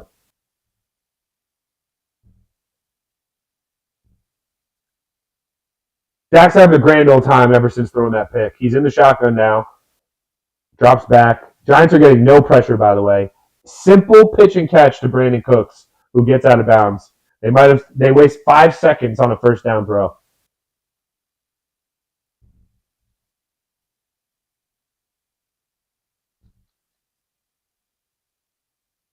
Torturous football. I'm done with the NFL, guys. This is 24-yard passing. This is the worst. This is one of the worst offensive franchise seasons in NFL history. I don't have to look it up. I don't need to look at the data from when they were wearing leather helmets. Dak tries to step up, avoids a sack. That should be intentional grounding. He completes it off his back foot to CeeDee Lamb. Unbelievable. It wasn't intentional grounding because it was a completion. The Giants defense is just quitting on this game. Dak should have been wrapped up, doesn't get wrapped up, throws it off his back foot completely, just doesn't give a shit about this throw. This is not a throw you make if you're serious. Literally hopping off of his back leg, just floats one towards the sideline. CeeDee Lamb works towards the football, works back to it, and completes it. Wow. 1st and 10 at the 11 now. They can still pick up a first without scoring. It doesn't matter. They're going to score. Dak, all day to throw. All day to throw. Finally gets rid of it, completes it for about a yard, maybe 2-yard gain. How is there no holding? I thought I saw a hold from the offensive line from Dallas. Darnay Holmes against CeeDee Lamb is just embarrassing. Bad coaching. Make sure you hit that thumbs up. I'm going to drive myself crazy until I get 20 likes. I'm going to start screaming, foaming at the mouth, throwing things. Am I furious about the way this team is looking? Yes, I'm furious about the way this team looks. Oh, I shouldn't be surprised? No, I'm not surprised. But you know what? Eventually, you should be surprised in the opposite direction. Eventually, you should turn on the game, expecting nothing, and get something. We're continuously turning on the game, expecting nothing, and getting nothing. So it begs the question, why do we watch? Why do we watch? Because we love punishment. We love to just watch football. Doesn't matter if it's bad, good, ugly, disgusting, horrible, the worst thing you've ever seen in your life, which this is approaching the worst thing I've ever seen in my life. And the fact that this team didn't make more trades, selling trades at the deadline, should tell you a lot. That's how deluded they are. They think they have good players. Dak, all day to throw. Finally, we get a holding call on the Dallas offensive line. Just finally, we get a holding call on the offensive line of Dallas. Unless it's defensive holding, who knows? Could be. Dexter Lawrence flushes Dak out wide. Yeah, we love football, Karen. But is this even football what we're watching anymore? This is hardly football. Tyron Smith is holding Kayvon Thibodeau. They finally make a call against Dallas. Dak is 17 of 23, 230 yards in the first half. 2 touchdowns and a pick. Other than that pick from Dak, it's been smooth sailing for Dallas. This does back them up, though, quite a bit. They were approaching the end zone. Now they're at 2nd and 18. Can we guard CeeDee Lamb? Can we guard Brandon Cooks? Can we guard Jake Ferguson? Nope. Simple answer, we just can't.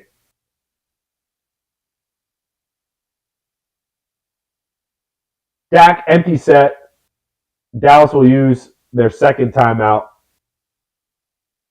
58 seconds remaining, second quarter. We are going to take an intermission, recharge the batteries at halftime, so I can just gather my thoughts and think about how I'm going to get through the second half by giving you guys something to listen to and think about this football game. Because this is one of those football games that really, as soon as you see it on the schedule after last week, you're like, this is going to be ugly. It's going to be bad. We know it. We're just hoping that maybe somebody makes one play and we could be like, wow, hey, that guy made a play, or hey, DeVito made one good throw in that game and we got ahead early, or something like that. No shot. 2nd and 18.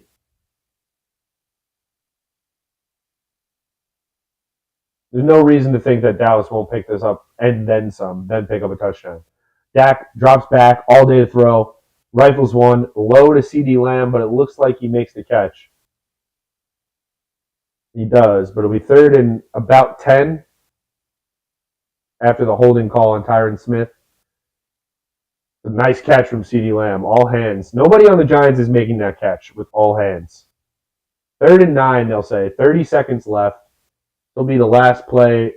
If it's not a touchdown, Dallas will kick a field goal, and it'll be 24-0 at halftime. Giants will get the ball to start the second half, but who cares about that? Dak drops back, steps up, runs it in the end zone himself. No problem. Touchdown. Oh, my God. Untouched. Dak runs it right up the gut. Layla Plays says this game is so painful to watch. It's tanking season at this point. 1,000%. There is a flag. Is there a holding call on that? Touchdown is good. 27-0. Yep. Layla Plays asks if we have the number 1 pick so far. So, good question. The issue with that is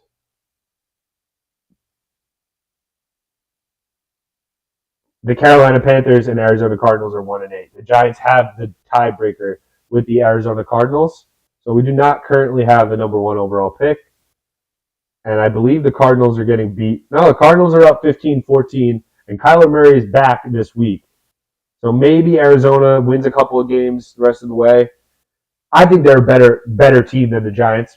Honestly, I think the Giants got super lucky in one half of football against them and ended up getting a W. Big deal. I think if they played with against Tommy DeVito, they'd blow us out, right? Carolina is also 1-8, and I don't know who Carolina is going to be able to beat this year. That's my question about them. They look really bad. They just lost to Chicago on Thursday night. Giants don't even play them, so they really don't have a chance. So we're looking at 2nd or 3rd overall pick if we're being honest. But who knows? This team is more than capable of losing out. 28-0 at halftime. We have not scored a point in 6 quarters against Dallas. We're getting outscored 68-0 against the Dallas Cowboys this year.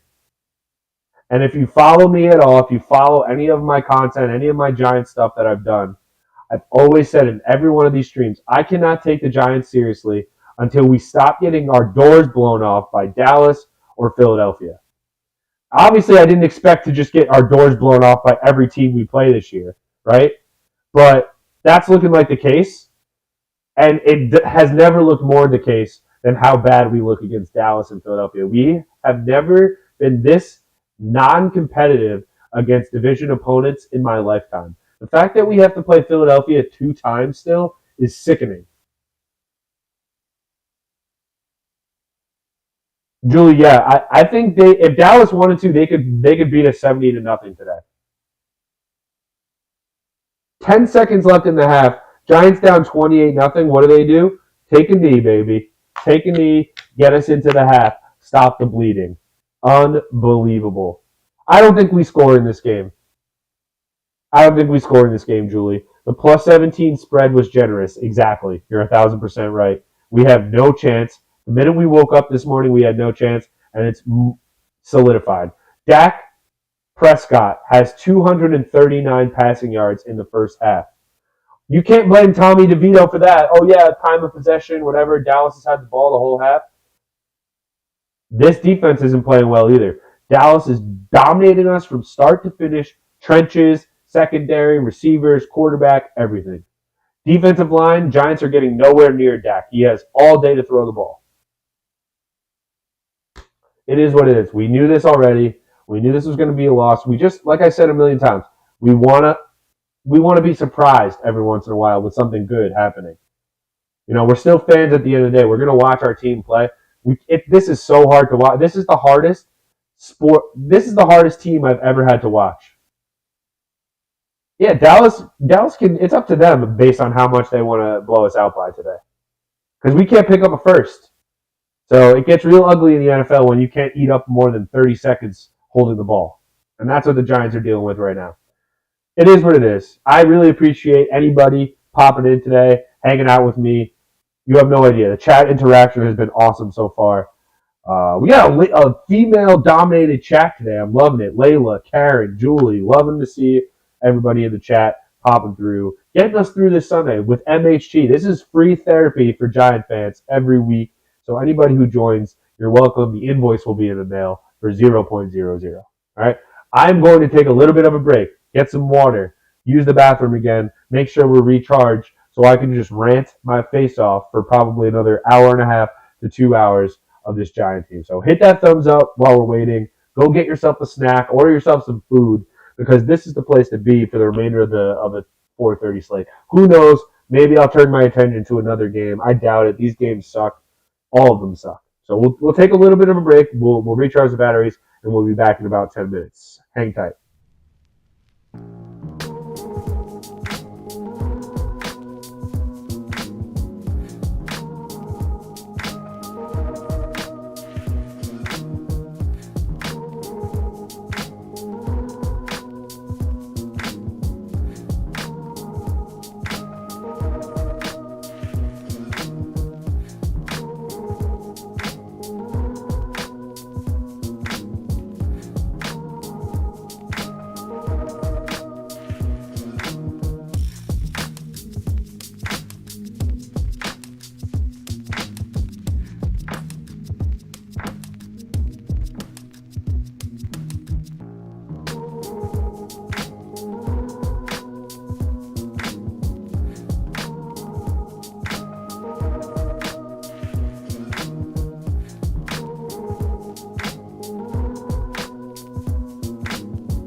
And we're back.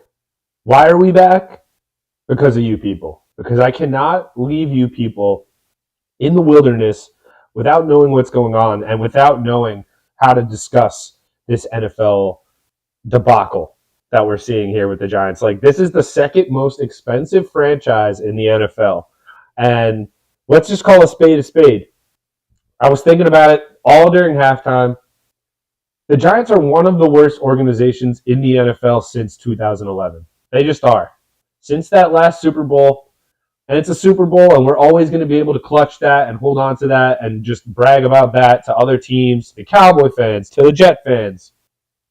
We're going to be able to argue about that forever and hold on to that and brag about that. But since then, we're not middle of the road. We're not average. We're not below average. We're bad. We are the worst franchise in the NFL since 2011, in my opinion. After that Super Bowl run, not a single thing has gone right for this franchise. A playoff win last year, it feels like 7 years ago. We're going to go back and look at that win against Minnesota in the playoffs and think to ourselves, how did this happen? Brian Daboll and Daniel Jones went on the road and won a road playoff game in the NFL? Yeah, New York football. If it wasn't for this channel, it wasn't for my love for giving you people the actual truth. Because listen, I didn't sign on to this because I expected the Giants to be the best team in the NFL. I don't expect to be Patrick Mahomes on offense. I don't expect to have even the great defenses the Giants had during the Super Bowl runs. I just expect to be competent and to enjoy a certain play here or there. DeVito in the shotgun, 1st and 10. Sack lunch. He gets leveled from a guy who's like the D end is sitting on his ass already. Like the D end falls over and just DeVito lands right into his lap. Sack on 1st down. It's time to get Matt Barkley hot. See what he has. Matt Barkley is today's backup quarterback for the Giants. He might have to play sooner rather than later. 2nd and 18 now. DeVito empty set. Giants couldn't block anything right now. Another sack. This is not NFL football. This is not NFL football. I'm trying my best to not go crazy, start screaming over a dead team. And like, I know they're dead. I know Tommy DeVito stinks. I know all this. We can't block anything, guys. We haven't been able to block the Dallas Cowboys in one game for an entire quarter in I don't know how long. I can't remember the last time we dominated the Cowboys up front. It's never happened. I don't want to everyone says get Saquon QB reps. I get it. Check down to Daniel Bellinger. Just a stupid little check down on 3rd and 26 after you get sacked on the first 2 plays coming out of halftime. What are you going to do, to be honest? What kind of play do you expect DeVito to make on that? He sucks, but this offensive line is so bad, the pocket collapses before the ball's even snapped somehow. The pocket's collapsed. It's all on the... Karen said it a million times. It's coaching. When you suck at every phase of the game, I can't blame the players. Some of these players were good enough to win a playoff game last year. Again, we're going to go back and study that, and we're going to go back and study that second half against Arizona. You cannot tell me the Cardinals were not tanking. Do you let Tyrod come back when healthy or full tank? To be honest with you, I think they might have to bring Tyrod back just so they look like a comp. Like, Steve, this is not just tanking. This is beyond tanking. I mean, I understand the sentiment of getting Saquon QB reps because it's like, why the hell not at this point, right? He's your most athletic player. Saquon hasn't even broken any runs this year. It's just been awful. It all starts with the offensive line. It's so boring, and I'm like a broken record. I swear to God, if you go back and look at every single Giants bad season, they've had horrendous offensive lines. That's the case, I'm sure, throughout the NFL. The bad teams can't block. But this is not even just can't block. This is as soon as the ball is snapped, the offensive linemen are on their back, and the quarterback is running for his life as soon as the play is started. Yeah, exactly, Karen. This is beyond tanking. I think if you start Tyrod, you're still essentially tanking. He's not going to do anything. Maybe he gets you one win. I understand, like, if you really want to tank, you have to pretty much lose out. The Giants somehow won 2 games already. Go back. The Arizona win in week 2 is one of the craziest wins you'll ever see because they had no business winning that game. And now you look back at it, and the Giants have the tiebreaker with Arizona, and Arizona has 1 win.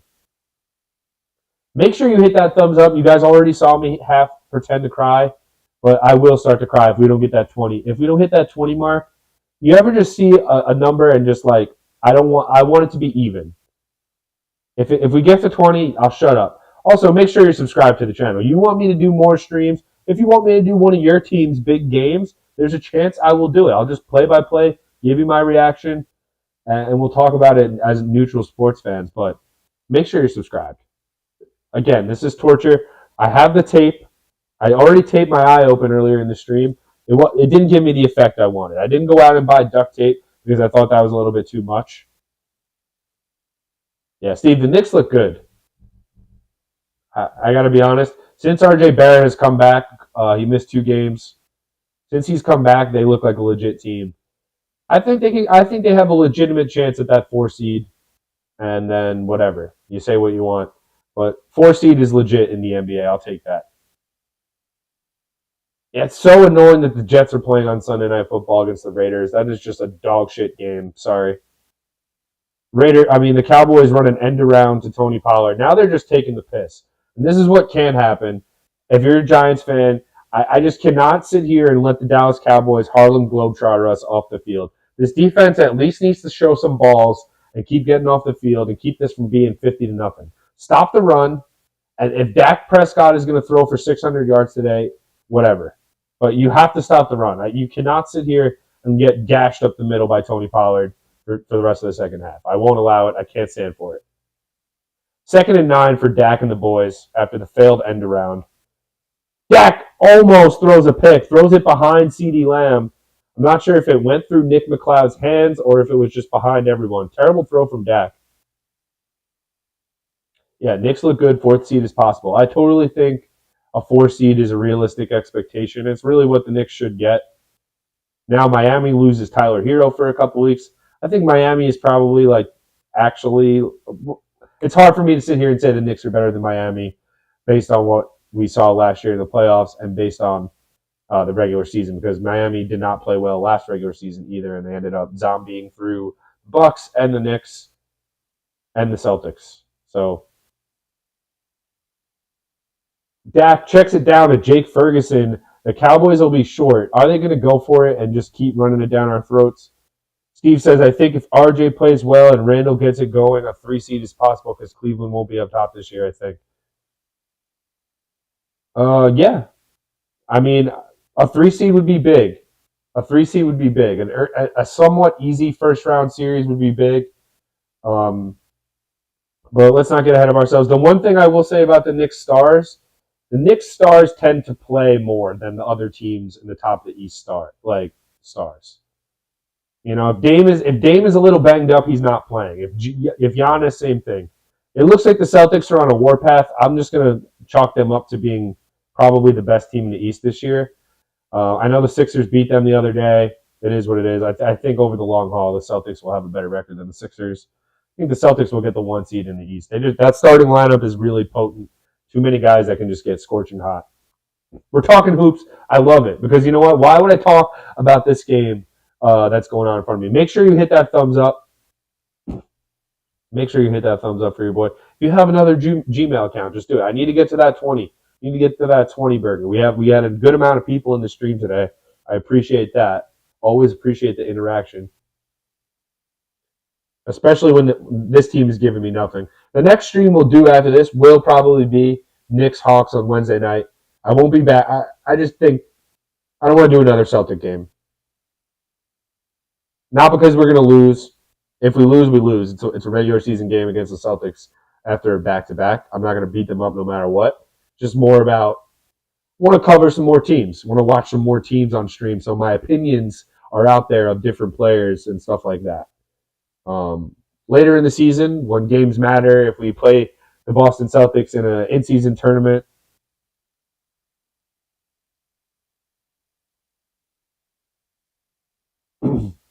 No, it's no worries. I love the hoop song. So wait, someone explain to me, Big Task, where did Donovan Mitchell get into a fight with Draymond? Was it on a podcast or something, or was it on the court during the game?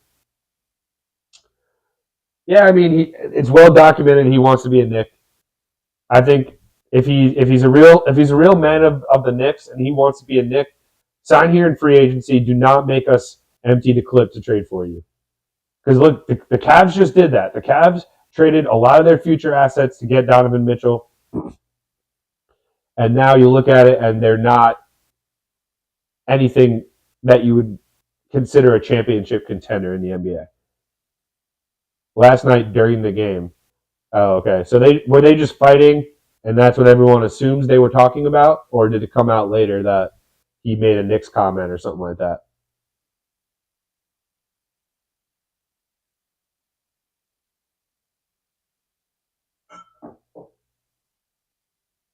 I love it. Any chatter we can get. There's 11:36 remaining in this game. The Giants did get a stop, which is what I asked for from the defense. Now I need the offense to at least break a couple of runs so we don't look like a complete joke.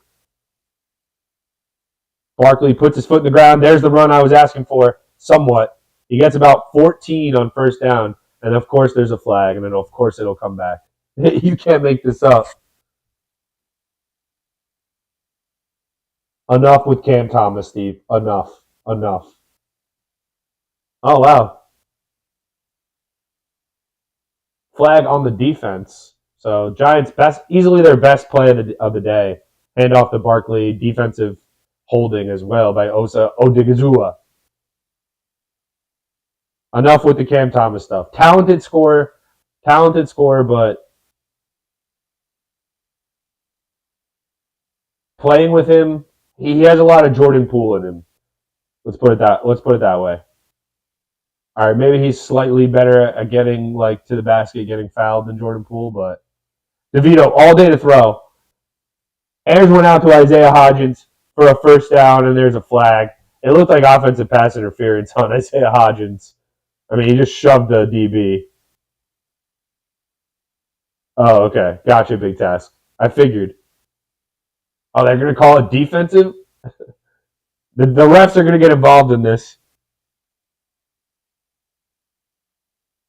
Steve, enough with Cam Thomas. I can't. You used to say the same thing about Spencer Dinwiddie. The same exact thing. You have to have more than just, I get it. Buckets are buckets. They're nice. Someone's got to score.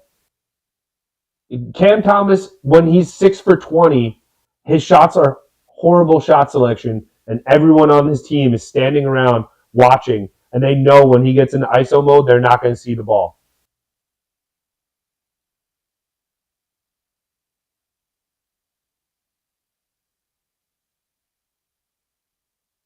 Looks like there was a call on Darius Slayton.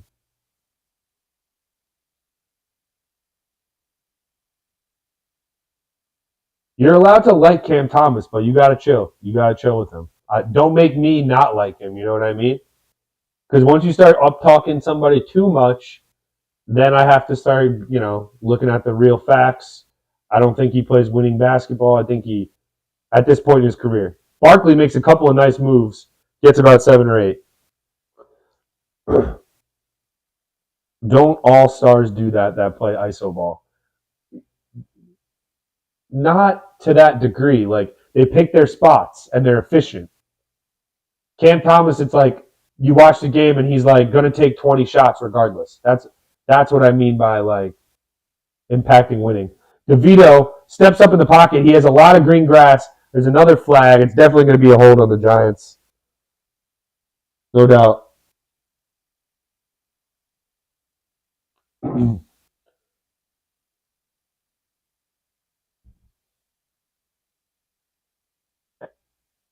Wow, defensive holding. The refs are getting involved. I'm not saying. I like his game. I like his talent. He needs to adjust and start getting his teammates involved early. then attacking. Like he comes out and the defense eventually is going to say, all right, we just got to stop Cam Thomas and we'll win this game. He never has 8 assist games where he's getting kickouts and stuff like that. He doesn't. 1st and 10, the Giants getting some gifts from the referees. Hand off to Barkley. He gets the edge to the outside. Saquon, a lot of running room, and here comes the drive for the Giants. Is there a hold on that? No, it's a 1st and 10 for the Giants. We're starting to move the ball a little bit. This could be a courtesy drive. I'll take it. We got to score points against Dallas. We cannot have the graphic be Giants get outscored 80-0 in season series with the Dallas Cowboys. Cannot happen. Got to have points on it. 80-7 somehow makes me feel better. Make sure you hit that thumbs up. I want this to be the most liked stream this season. We're on track for that. It could be. It could be. DeVito steps up in the pocket. He's going to run with it again. Gets to the outside. Gets out of bounds. Gets about 8 or 9 on 1st and 10. DeVito, if his first read isn't there, he's just going to tuck it and run. Don Bosco prep alum Tommy DeVito. Played at Syracuse and Illinois, obviously. Guy loves orange. First career NFL start. I've seen worse, but they really don't have faith in him. Let's be honest. You can't even... I don't blame him, though. He does look very, very uncomfortable after about a second in the pocket. 2nd and 2. Give us to Barkley. Picks up a first. It'll be 1st-and-goal from the 9. Well, yeah, I'm going back to Cam Thomas. Not trying to destroy him. Good young player. Lamar DeVito, says Stephen McCreary. Stephen McCreary.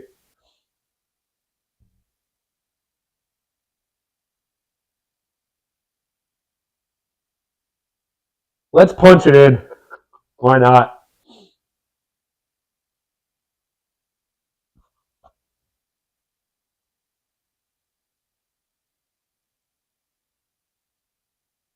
First and goal for Tommy DeVito. Lawrence Cager comes in motion. DeVito gets it out to Cager. Cager gets in the end zone for a touchdown. The Giants have scored a touchdown against Dallas. Oh, oh, oh. I didn't think it was possible. I need like a DJ Khaled overture. Like they didn't believe in us. They didn't say it was possible. We scored against Dallas. Woo-hoo-hoo-hoo. Look at me. I'm Tommy DeVito. Sorry to offend if I offended any Italians out there. Sorry, not sorry. You'll be all right. Extra point is up, and it is good.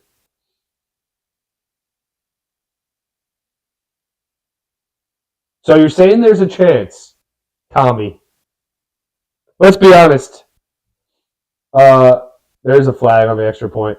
Barkley, nice drive. No goose egg. That's what we needed. Barkley, nice drive, running the ball. The first time we actually saw him make a couple moves, not get hit in the backfield.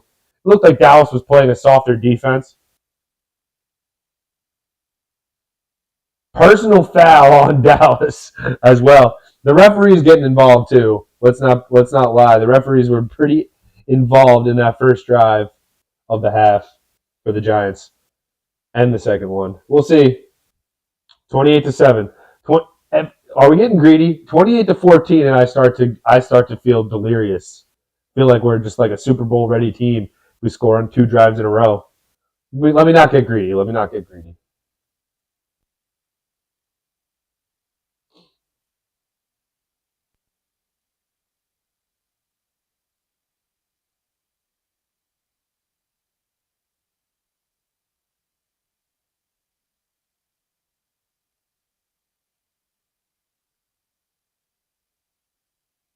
Lawrence Cager. If you had a Lawrence Cager anytime TD today, I'm Tommy DeVito. There you go, big task. The next one we're going to have to charge. I think I'm better than Chris Pratt. I was up for that role, and he just stole it right under my nose. I would have been a lot more cost efficient. Tell you that.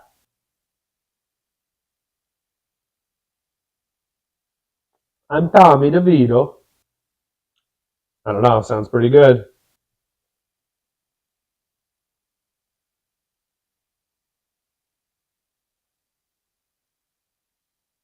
Nevertheless, Tommy DeVito has not thrown a pick today, and Dak Prescott has. They should be talking about that tomorrow. Let's make that on the first topic on Undisputed tomorrow. How Tommy DeVito is more efficient throwing the ball. I mean, sure, he's averaging 3.8 yards per attempt, and he's been sacked 4 times, but don't worry about that. Don't worry about that, all right? Focus on the important things. Saquon, he's up to 4.1 yards per carry. In a game like this, and if you looked at how he started, his first 3 carries of the game were 1 yard total. So he's clearly gotten going, especially on that drive. Tommy DeVito has 5 carries for 34 yards. Am I going to get canceled for that? I better not get canceled for that. You guys better not get me in trouble with the Italian activists that I'm appropriating Mario, an important hero in the game. I respect Mario. I respect Luigi, 2 of the best plumbers of all time and game characters. I mean, they put plumbers on the map.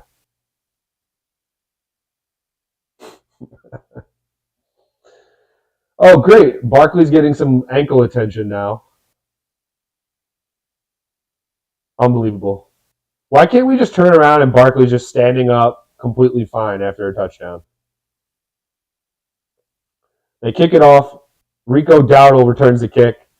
Gets wrapped up inside the 15. So bad field position for the Cowboys. Not sure if it'll matter. We'll see how aggressive Dallas is. I mean, they should come out and try to run. No snitching. Yeah, don't snitch.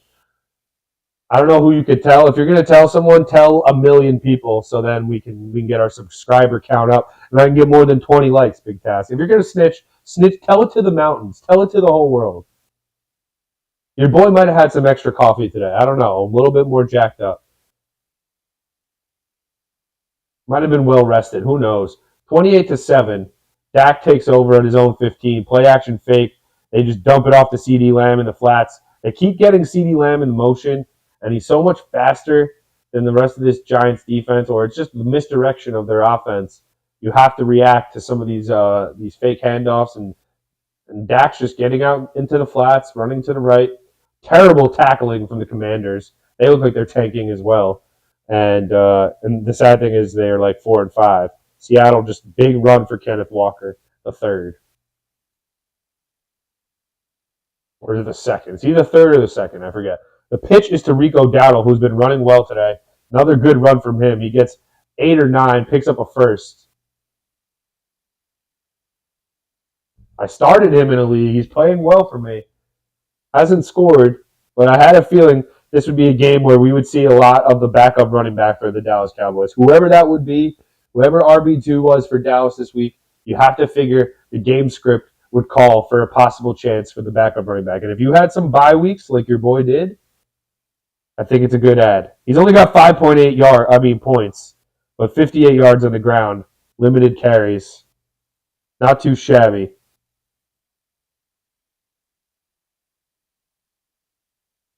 Bijan Robinson popping off today.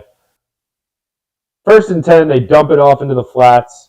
Number 18, I don't even know who that is for Dallas. Jalen Tolbert. Kayvon Thibodeau's out with a concussion. Didn't see that. Deontay Banks and Cordell Flott, both questionable to return. Banks, it's an ankle. Flott, it's a shoulder. So defense wasn't playing well anyway, but now we got some guys with hurt feelings or just hurt bodies. Obviously, don't want to, concussion for Thibodeau. Hope he's okay. They pitch it to Dowdle again. Gets forward, but gets wrapped up by Sexy Dexy. Nice play from Dexter Lawrence. He's still out there fighting. Easily the best player on this team. The most impactful guy week to week. Every single week. The only guy you can look at and say, well, he did his part, is Dexter Lawrence.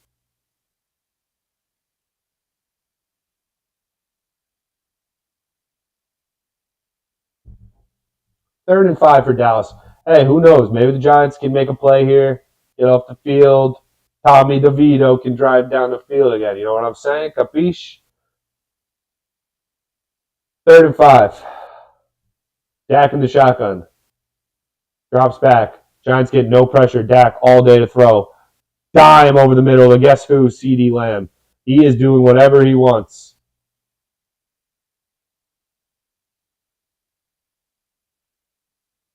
I mean, we're just never it's zone coverage. Dane Belton doesn't get deep enough. Xavier McKinney doesn't play the ball, doesn't read the play quick enough. It's a good throw over the top. I mean, it's a lollipop, but he gets it over the top of the safety. Dane Belton drops it in the bucket. Big play for Dallas. Dak up to 282 yards passing, and we're only 5 minutes left in the third quarter, so he's got plenty of time to add to that. Pollard is back in the game. 1st and 10 for the Cowboys. Just get the snap off in time. Dak drops back, steps up, throws it down the field. Looking for Michael Gallup, and he gets him for a touchdown. Trey Hawkins in coverage and gets burnt by Gallup, and Dak throws a bomb down the field and connects. They're just doing whatever they want. Forget about it.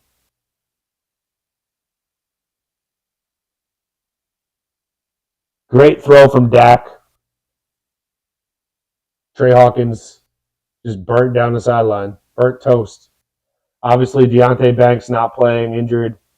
I mean, Hawkins is stride for stride with him until the last play. He doesn't turn around. These young corners just don't turn around. I wouldn't say that Gallup burnt him.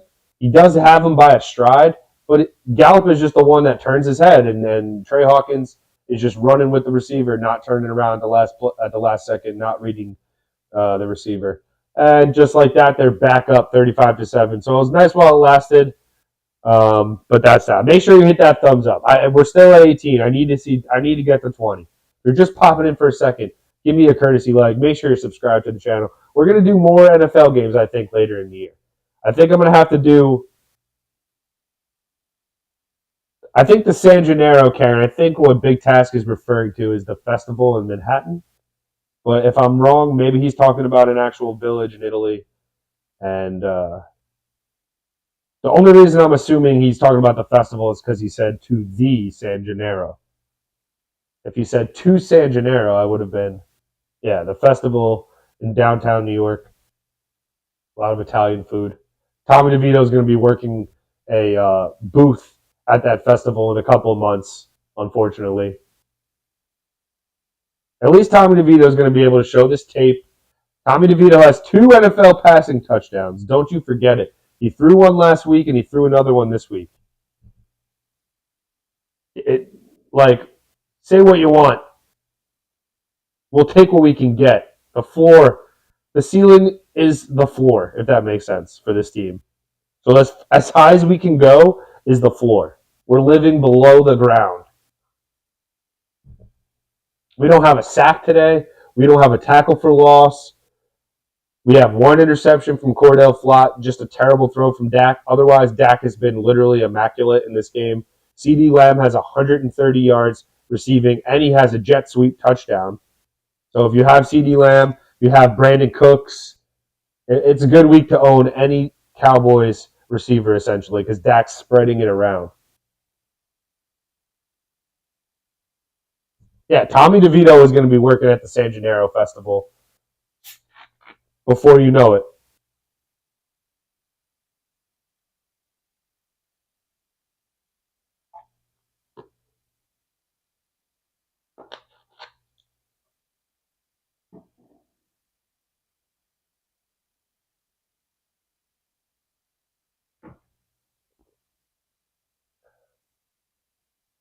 It is what it is.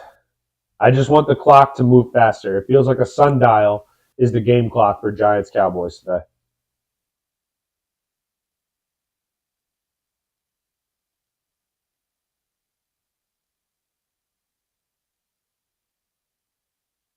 I mean, it's like, where do you can't even blame Trey Hawkins per se. It's a great throw from Dak. The thing that bothers me is Dak has had all day to throw the ball all game long. 0 tackle for loss is embarrassing. 0 sacks is embarrassing enough, but 0 tackles for loss is really bad.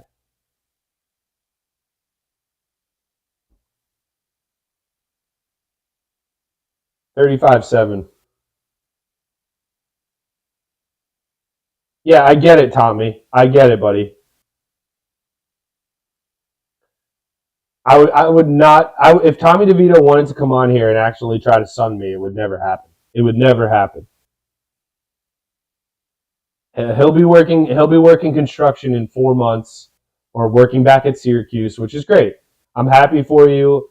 You know, not some people are just in over their head, and it's okay to admit that. Tommy DeVito, I'm sure if we get him in a room 5 years from now, he'll straight up say, "I was in over my head, but I still had fun, and I played in an NFL game." Giants 1st and 10, can't even get the snap off. Some type of flag on the field.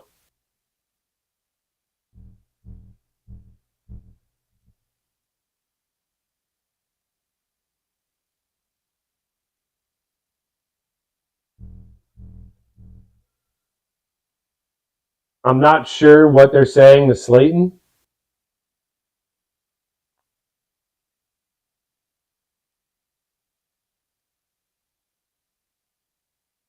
There it is. Cowboys outscoring Giants 75-7 this year. I mean, I predicted that graphic was going up so quickly. Let's just throw a bomb down the field. Just throw a bomb. Who cares if they pick it off? Who cares, Tommy? Just throw a bomb. There it is. He threw a bomb down the field looking for Hyatt, and it's picked off. Exactly what I said. Oh, he tried to throw it down to triple coverage to Hyatt, and it gets picked off by Bland, number 26. Oh, God. Jalen Hyatt almost wrestled this ball out of Bland's hands. Bland's hands.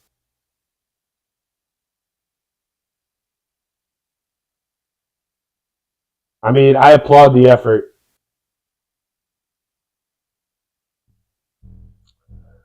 Brian Daboll just shaking his head, saying that wasn't the right read. I'm done with Daboll this year. Like, I don't need to see any more clips of him on the sideline chewing people out. It's your fault that this kid's starting in the first place. Like I just said, he should be working at the San Gennaro Festival, handing out Zeppelis.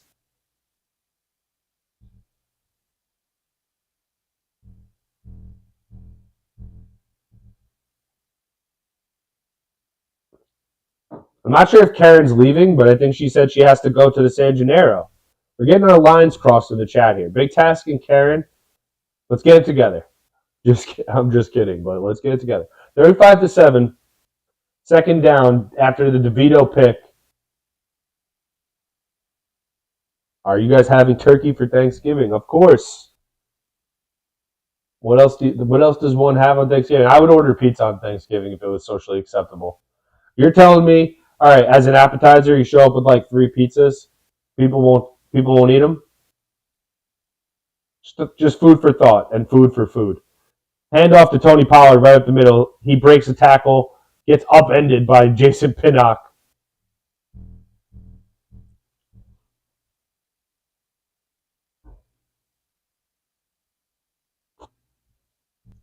Holding on the Cowboys. The refs are the only thing that could keep us in the game. 3:48 remaining, 3rd quarter. And this game has been over for at least 2 hours. I appreciate anybody hanging out, especially Big Task and Karen keeping the chat active.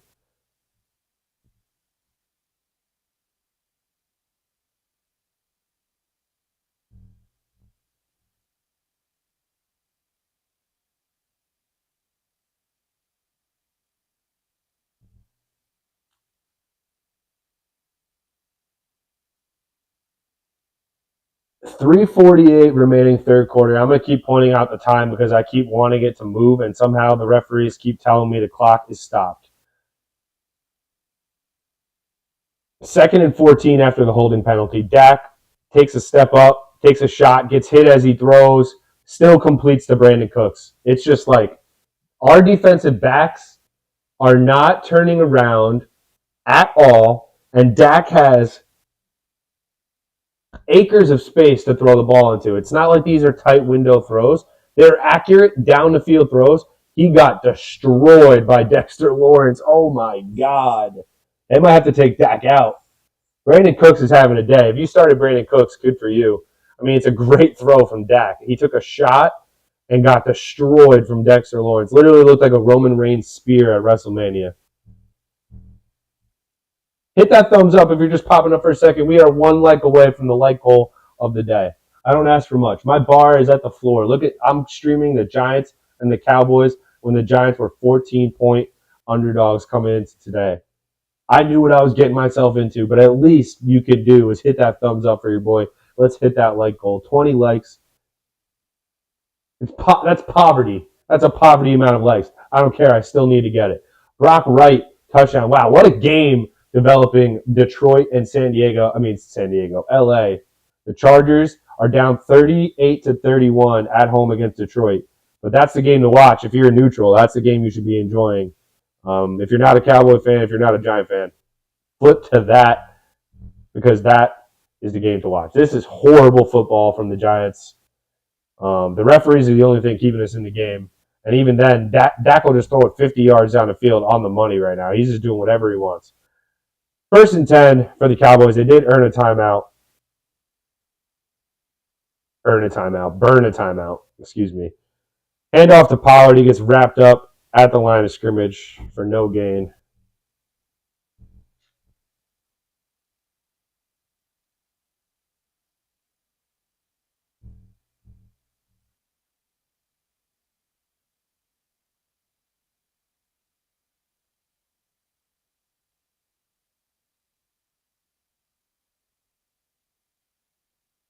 I mean, there's no way Tommy DeVito isn't working construction in New Jersey in like 3 years at this point.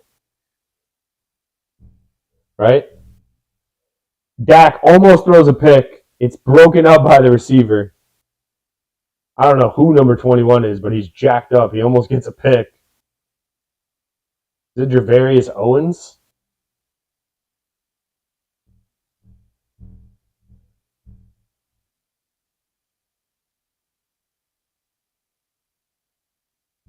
Bobby McCain almost gets a pick. Dak, see, that's the thing about Dak. He's such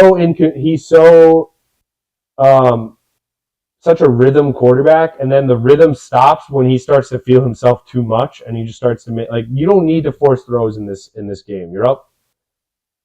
I mean, wide open slant route. Brandon Cooks, Darnay Holmes.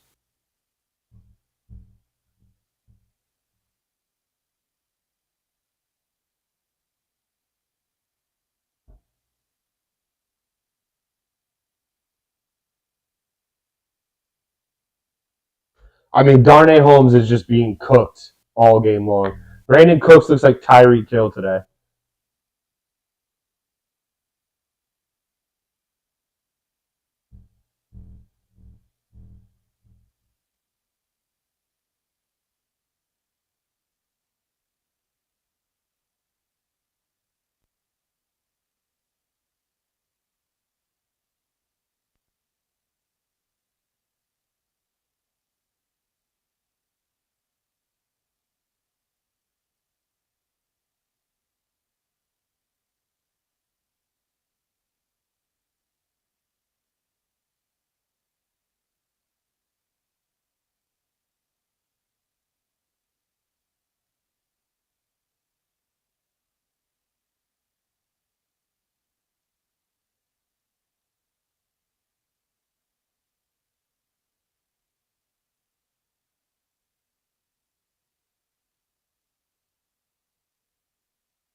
Should be good now.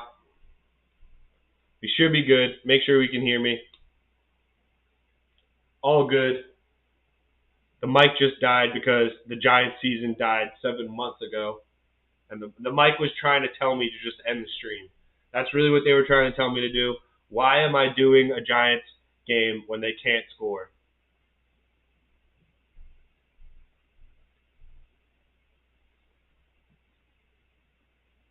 $42-7. Change the mic. We're all good. Actually, should we put this one back on? Yeah, we can put this back.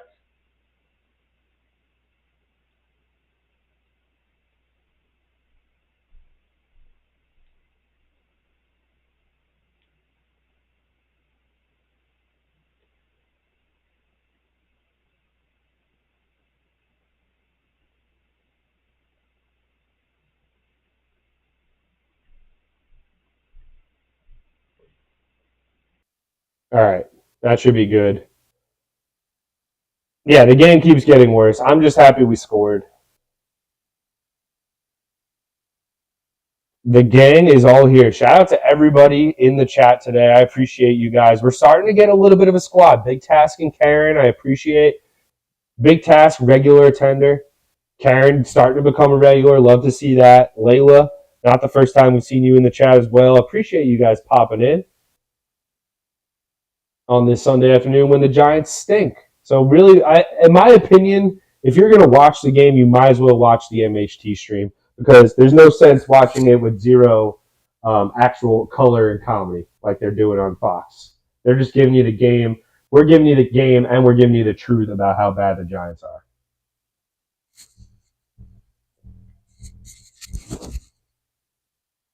Let's make sure that we get that 20th like before I sign off because I'm going to cry myself to sleep if I don't. They give it to Barkley. He gets around the edge, gets a first down.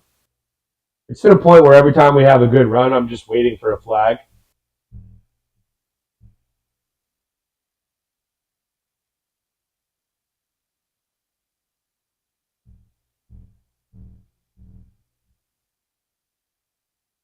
Saquon, 12 carries for 56 yards. He's definitely, turned it on a little bit in this third quarter. They give it to Wan'Dale Robinson on the jet sweep. He works as hard as he possibly can just to get back to the line of scrimmage and goes nowhere. End of the third quarter, rapidly approaching, and it'll be second and maybe 9 for the G-men. This will probably be the last play of the quarter, unless it's an incomplete pass. In which case, we'll continue to stretch this out, this pain out. DeVito sacked by Dorrance Armstrong, and that'll be the last play of the quarter. He loses maybe a yard or two. Not a huge loss on that sack. It's to the point where I'm starting to get excited when the sack is only a loss of like 1 yard. Like, wow, great job, Tommy. Way to almost get back to the line of scrimmage on that sack. That's good play. You could have took an 8-yard loss. Instead, you only took a 1-yard loss. That's what we're doing these days as Giant fans. Put your 4s up, and the reason we're getting excited about the 4 is because that means that this game almost ends. Always together. That's right, Karen. Let's do it. Every week.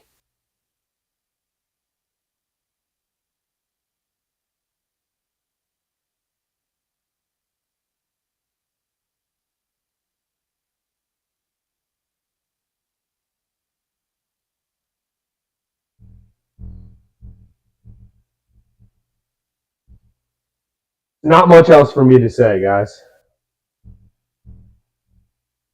Shout out to Tony, by the way. Tony got me back on.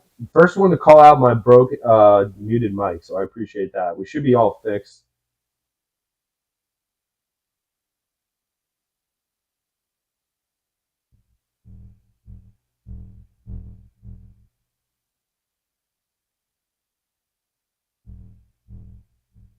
Dak Prescott has 404 yards passing today, 4 TDs throwing, and 1 rushing TD. It's 5 total touchdowns. He's treating us like we're like Southeast Alabama State.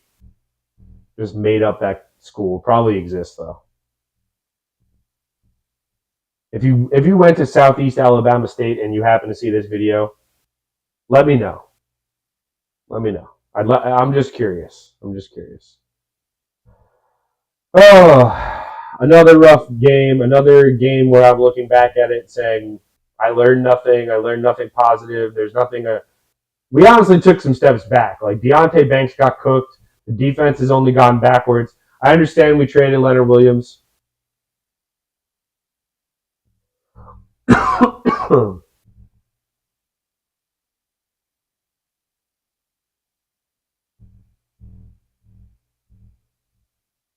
What's the ouch, Karen? Did I say something rude?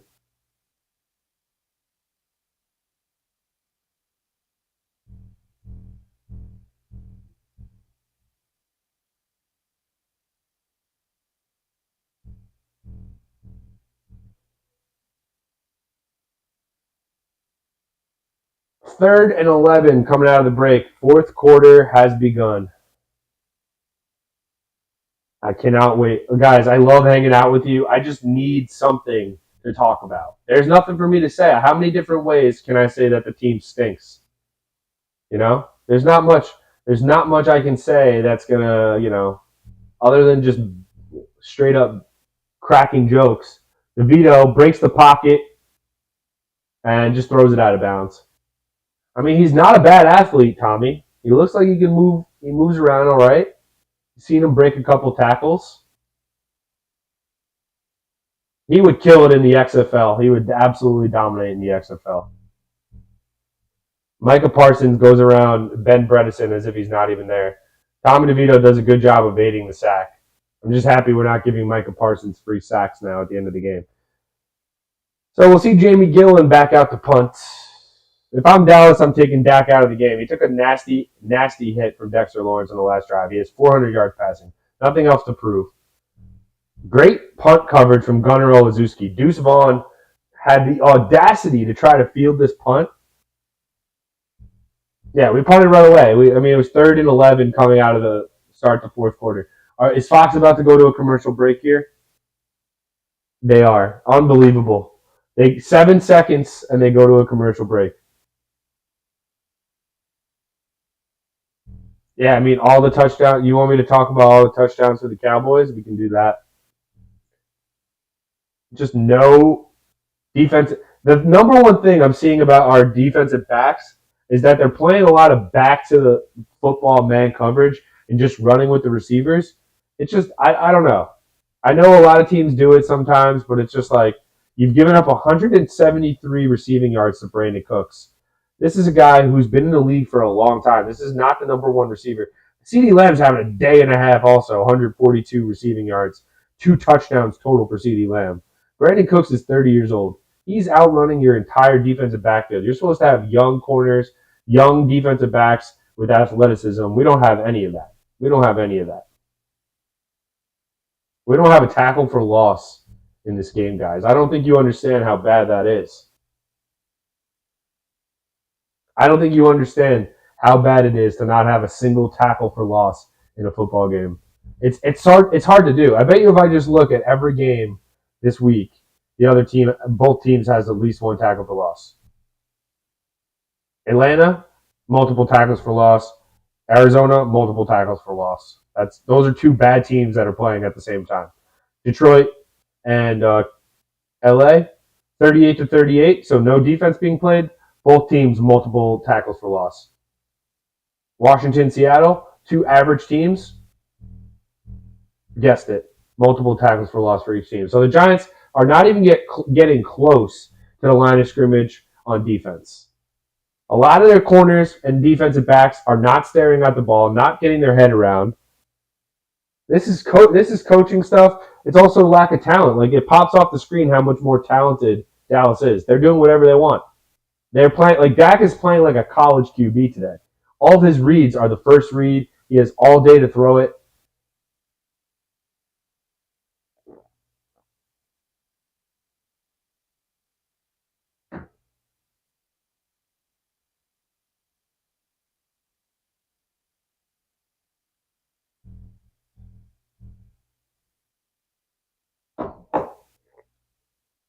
$14:43 remaining.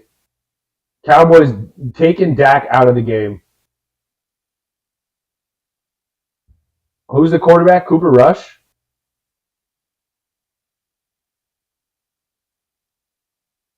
Yeah, Cooper Rush is in the game for Dallas. So it'll be second down. He threw a quick out route. They've sent in the clowns. The Dallas Cowboys have beaten the hell out of us enough out of 7 quarters that they finally said, we'll rest some guys. Oh, you're right. It's 42-7. Thank you. Sorry, I lost count. Or lost count.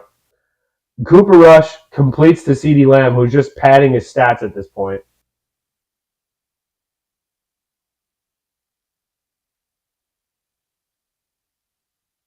Third down, CeeDee Lamb caught the ball ahead of the sticks, then jukes backwards, trying to pick up more yardage, and ends up getting wrapped up short of the first down.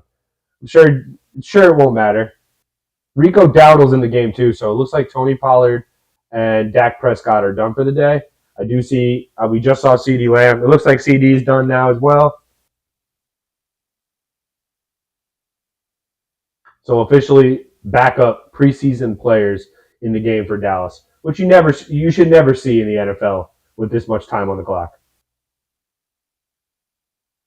Cooper Rush completes on a slant pattern to Brooks, number 83. Goofy Goober Squad, no worries here. I appreciate you updating the score. I wasn't trying to cheat you guys. I'm just losing count, and frankly, does it really matter? If you bet on Dallas, they win with the spread. If it's 35-7, 42-7. But yes, for the sake of the stream, I appreciate it. I want the score to be correct. I want us Giant fans to know the bottom. America's team. Good for you guys, man. Goofy Goober. I'm not a Dallas Cowboys lover, as you know, fully dressed in Giant stuff. But you're not going to hear me talk trash or say anything bad about your team. Beat us 82-7 this year so far and counting.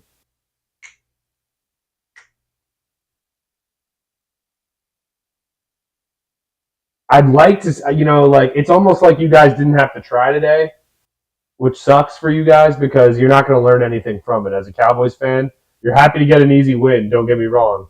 You'll take an easy win against anybody in the NFL, no doubt about it. But I'm not sure if I'm waking up tomorrow and I'm like, yeah, obviously you beat the hell out of the Giants. Good. That's what you're supposed to do.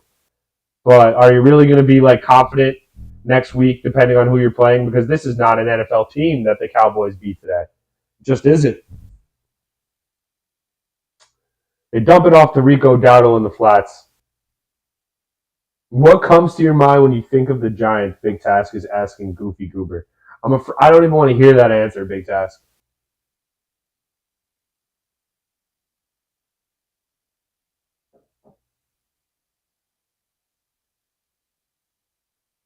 $11-17 remaining, fourth quarter.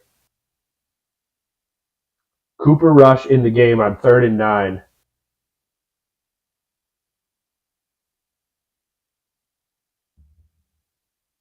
Giants send a blitz.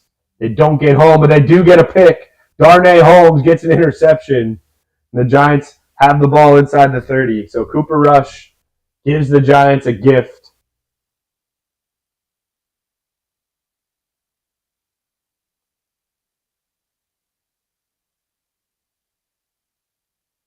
Very similar to the bad throw that Dak made in the first half. Same type of try to force it into your first read. Darnay Holmes makes a play. Just as I said, this guy was getting cooked all game long. He finally makes a play.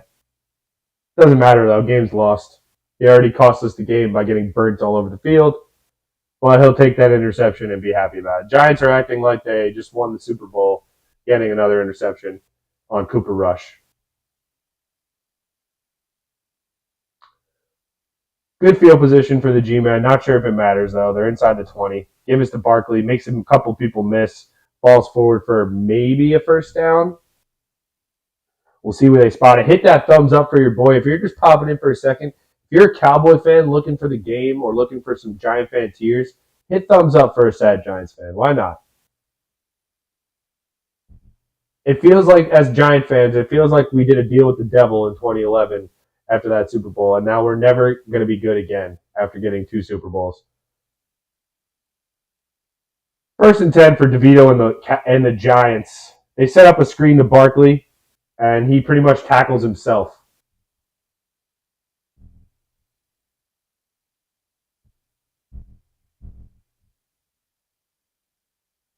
I'm not sure if Barkley hurt himself on that play, but he's running off the field.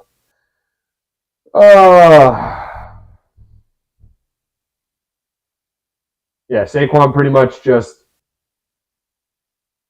juked himself into the ground there. There was really nowhere for him to go anyway. Tried to set up a screen. Cowboys had it scouted. 2nd down, and let's say like 11. No, 2nd and 15. Geez. Play action fake for DeVito. They're throwing the ball. They're literally, the routes the Giants are running on 2nd and 15 are behind the line of scrimmage.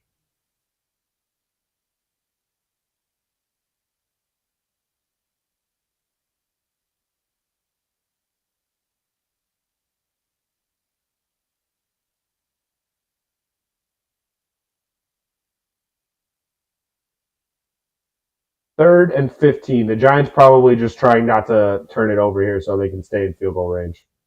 42-10 sounds amazing. You bite your hand off for 42-10. DeVito rolls right, completes to Darius Slayton, who gets knocked out of bounds, or they say incomplete. They say incomplete because why would Slayton have gotten his feet in? Just unbelievable. Every other receiver drags their foot, but Darius Slayton can't do it. I'm done with Darius Slayton. Done. He catches the ball with his chest, or he doesn't drag his feet, or he drops the ball down the field, or he's just not open ever. I'm just done with him. Fat Randy Bullock out to kick. He makes the field goal. He's our best player. 40-yarder. Bang for Randy Bullock. And the Giants strike back with a field goal.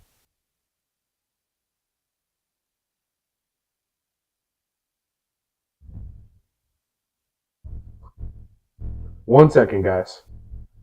Give me 1 second.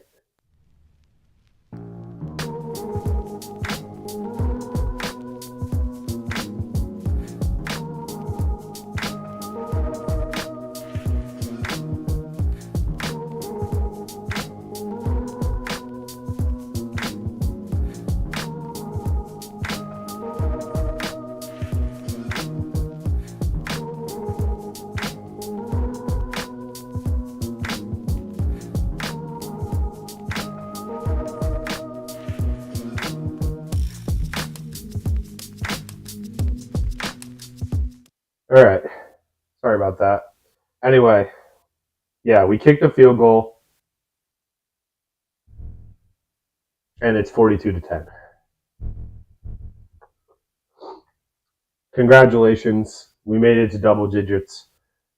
Honestly, that feels like an accomplishment.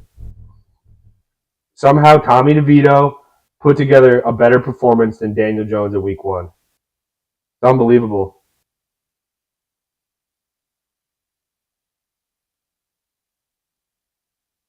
I mean, we have 37 passing yards today.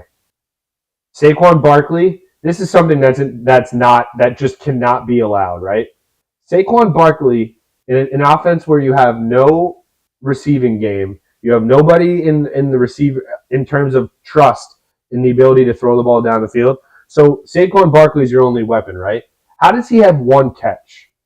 I understand they've tried to throw to him a couple times in the backfield, and it hasn't been a completion. But you have to try to get Saquon more touches, at least in the passing game, if he's your number 1 option. And if your quarterback has no time to throw the ball, you have to develop some type of screen game, some type of offense in that regard, and feeding Saquon Barkley the ball in different areas. You keep handing him the ball in the same spots, you keep getting the same results. And he hasn't been bad today. Honestly, in the second half, you can attribute that to a lot of the Dallas defense. Seems like they started dropping more guys back and just making sure that they ice the game away. Don't give up anything deep and stupid, unnecessary. We hit that 20 barrier. Let's see if we can go over it. I'm not going to get greedy, though. I appreciate everybody who hit that thumbs up today. It's been a long stream. I've done my best to try to keep it entertaining, try to keep it not too depressing, but also give the facts what the facts are, and that this is a bad Giants team. This is one of the worst Giants teams ever assembled. But, I don't think the talent is as bad as the record shows, but things start to unravel, and when the quarterbacks start to get hurt like they have been, you attribute that to the offensive line first and foremost. These quarterbacks taking way too many hits throughout the year. Dak had a great game, though. I mean, some of these throws are decent coverage. Some of them aren't. Some of them are just guys late to get to the football, and it's easy pitch and catch for Dak. But he hasn't had to play in the fourth quarter. Cooper Rush has already given us 3 points. So just goes to show you with the backup quarterbacks, like the drop-off between the starter and a backup, if you've never wondered. I mean, Tommy DeVito's a third string, but Cooper Rush is a backup. Rico Dowdle's in the game, and he's playing the whole fourth quarter, and I started him in fantasy because I had a feeling, first of all, I was down bad and needed a running back this week, but second of all, I had a feeling he would get a lot of touches because the Giants would not put up a fight, and here we are not putting up a fight. Fourth quarter, Cowboys send in their backups. 2nd and 7 for Cooper Rush. They're just killing clock, which I'm completely fine with. And as a Giant fan, you should want this to be mercy killed as well. Handoff is to Rico Dowdle. He gets wrapped up aggressively by number 98, DJ Davidson. That's a big boy defensive tackle wrapping him up. Be third down for Dallas. They're going to take it down to about the 7.5-minute mark in the fourth quarter. We may end the stream a little bit early today, not too early. I'll bring it down to maybe the 2-minute warning. But I don't see a need. I do not see a need to drag this one out much further. If you want to go break down the analytics and the film of this one, go watch another channel. This is not the channel for you if you want to break down film on a bad football team and talk about every nook and cranny about why this team is bad. We can go on and on. But another Cooper Rush just throws it up to Michael Gallup, and he makes the play. You know why? Because Darnay Holmes doesn't have his head turned around. These quarterbacks are just getting cooked at the line of scrimmage, not turning around, getting beat. Darnay Holmes is using his hands all over too. Doesn't make a play on the football. Probably could have been a flag. Completion for Cooper Rush, his best throw so far. I'm not even mad anymore. I'm just disappointed. I'm just disappointed, guys. I thought this year would be a little bit different. It's not. They got Deuce Vaughn in the game now, third string running back. He's wrapped up for a loss. Hey, we got a tackle for loss. We got a tackle for loss. Everybody tell everybody we got a tackle for loss. Woohoo! Giants got a tackle for loss. 2nd and 12. 6.5 remaining. Fourth quarter. I'm enjoying that Cooper Rush. You did the best. We don't need to hear anymore. Thank you, Karen. You're giving me the sign off. You're telling me to get the hell out of here. I appreciate it. Tell me to kick rocks. I'm gonna stick it out a little bit longer, but I am gonna get out of here before the end of it. Probably 2-minute warning. We'll get out of here. Cooper Rush drops back all day to throw, dumps it off to Deuce Vaughn, lowers his shoulder, and gets close to a first down. Just unbelievable. Xavier McKinney getting ran through by a 5'6" running back. That's all you need to know. Xavier McKinney, a guy who's threw his defensive coordinator under the bus earlier this week, saying that he didn't agree with a lot of the play calling that Wink Martindale made. Xavier McKinney just got almost ran through for a first down by Deuce Vaughn. Karen, I'm just playing. I appreciate it. I'm just playing around. If you haven't gotten the vibe already, you understand that I'm a silly guy here. I'm a silly man just trying to have fun and watch his football team lose by 32. That's all I want to do. 3rd and 1, Cooper Rush drops back and just airs one down the sideline, incomplete. Jalen Tolbert had a step on Trey Hawkins, too. Does not complete it. Cowboys taking the piss. End of the game, Lions-Chargers. Is that kick good? It is. And the Lions beat the Chargers at the end of the game. Sickening for Chargers fans. The Cardinals win. So that is big for us, Giant fans. The Cardinals have 2 wins now. With Kyler Murray healthy, they probably will win another game. The tankathon is on. So every Cardinals win matters. Now we need the Panthers to get a couple wins, and we're cooking with gas because this team isn't winning anytime soon. Not with DeVito at quarterback and the way his offense is set up. Cooper Rush, keeper, gets wrapped up but does pick up a first. It was 4th and 1. The Cowboys are going for it with their second string offense out there up 32. Remember this feeling, Giants fans. Cowboys are just doing whatever they want, whenever they want, against whoever they want, with whoever they want on the field against your team. 600 total yards of offense for Dallas today. 600. 59 passing yards for Dallas. We expected a blowout, but did we expect the exact definition of a blowout to happen? Of course not. Cooper Rush is driving it down the field on us now. They get the ball down to the 10-yard line. They have a chance they're going to probably put up 49. If they want to put up 50, they can.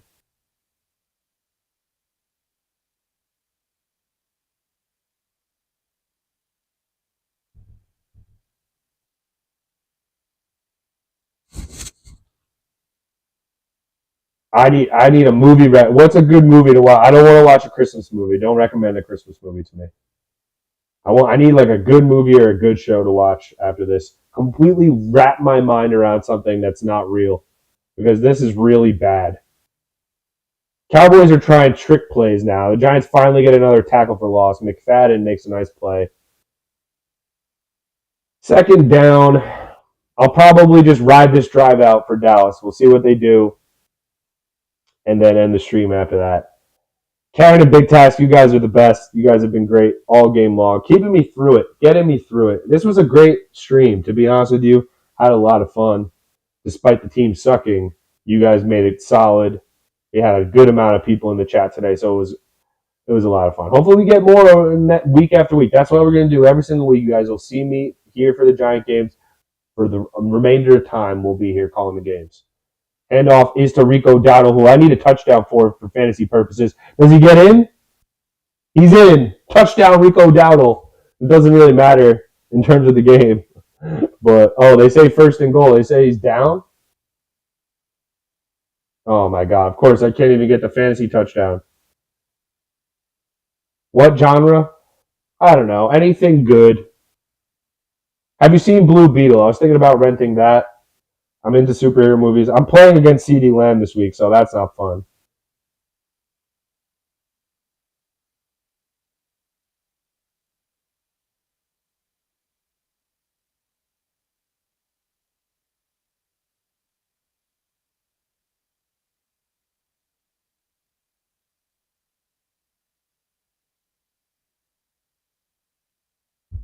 First and goal. They say Dowdle was down at the 1. They probably just give it to him on this play anyway, and he walks into the end zone.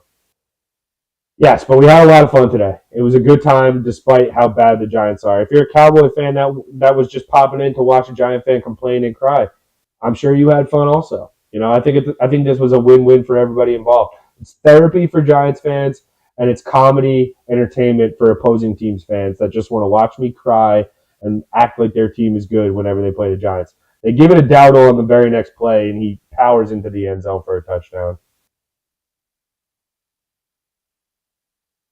So now we can put the points up. That's the last drive I'm going to stick around for. I'll wait for the extra point, and then I'm going to get out of here. But 48-10, about to be 49-10. What do you say about this? What do you do? How do you rebound from this? How does Brian Daboll wake up tomorrow and act like everything is okay, like we're going to get better, like things will improve? He knows they won't. We know they won't. We know this season is over, and it's all about getting that number 1 draft pick. It's a shame. It's despicable. It's saddening that we're in this position, but the facts are the facts. The proof is in the pudding.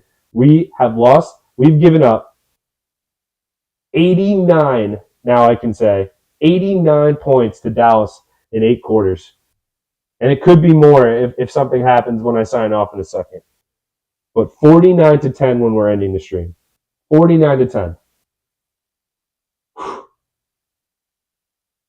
We're going to try to make some funny content. We're going to try to do some stuff, some creative stuff on the channel. And we will be streaming Nick games all season long. So that will be, if you're trying to see positive, Mikey, if you're trying to see me get excited about one of my teams play, that's the place for you to show up. I think we're going to do Wednesday night against the Atlanta Hawks. So stay tuned. Make sure you're following me on X or on Twitter, whatever you want to call it.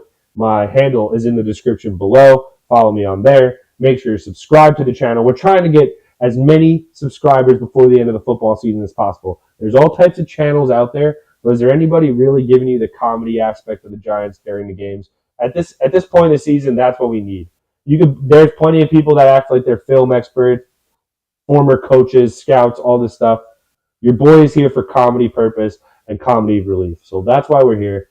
Until next time, until Wednesday night, Knicks, Hawks, I'm going to end the stream right there. Have a great rest of your Sunday. Have a great Sunday night. Go Jets tonight. Why not? Let's have some New York fun. They should be able to make it a game at least. All right, so have a good rest of your night, good rest of your weekend, and peace.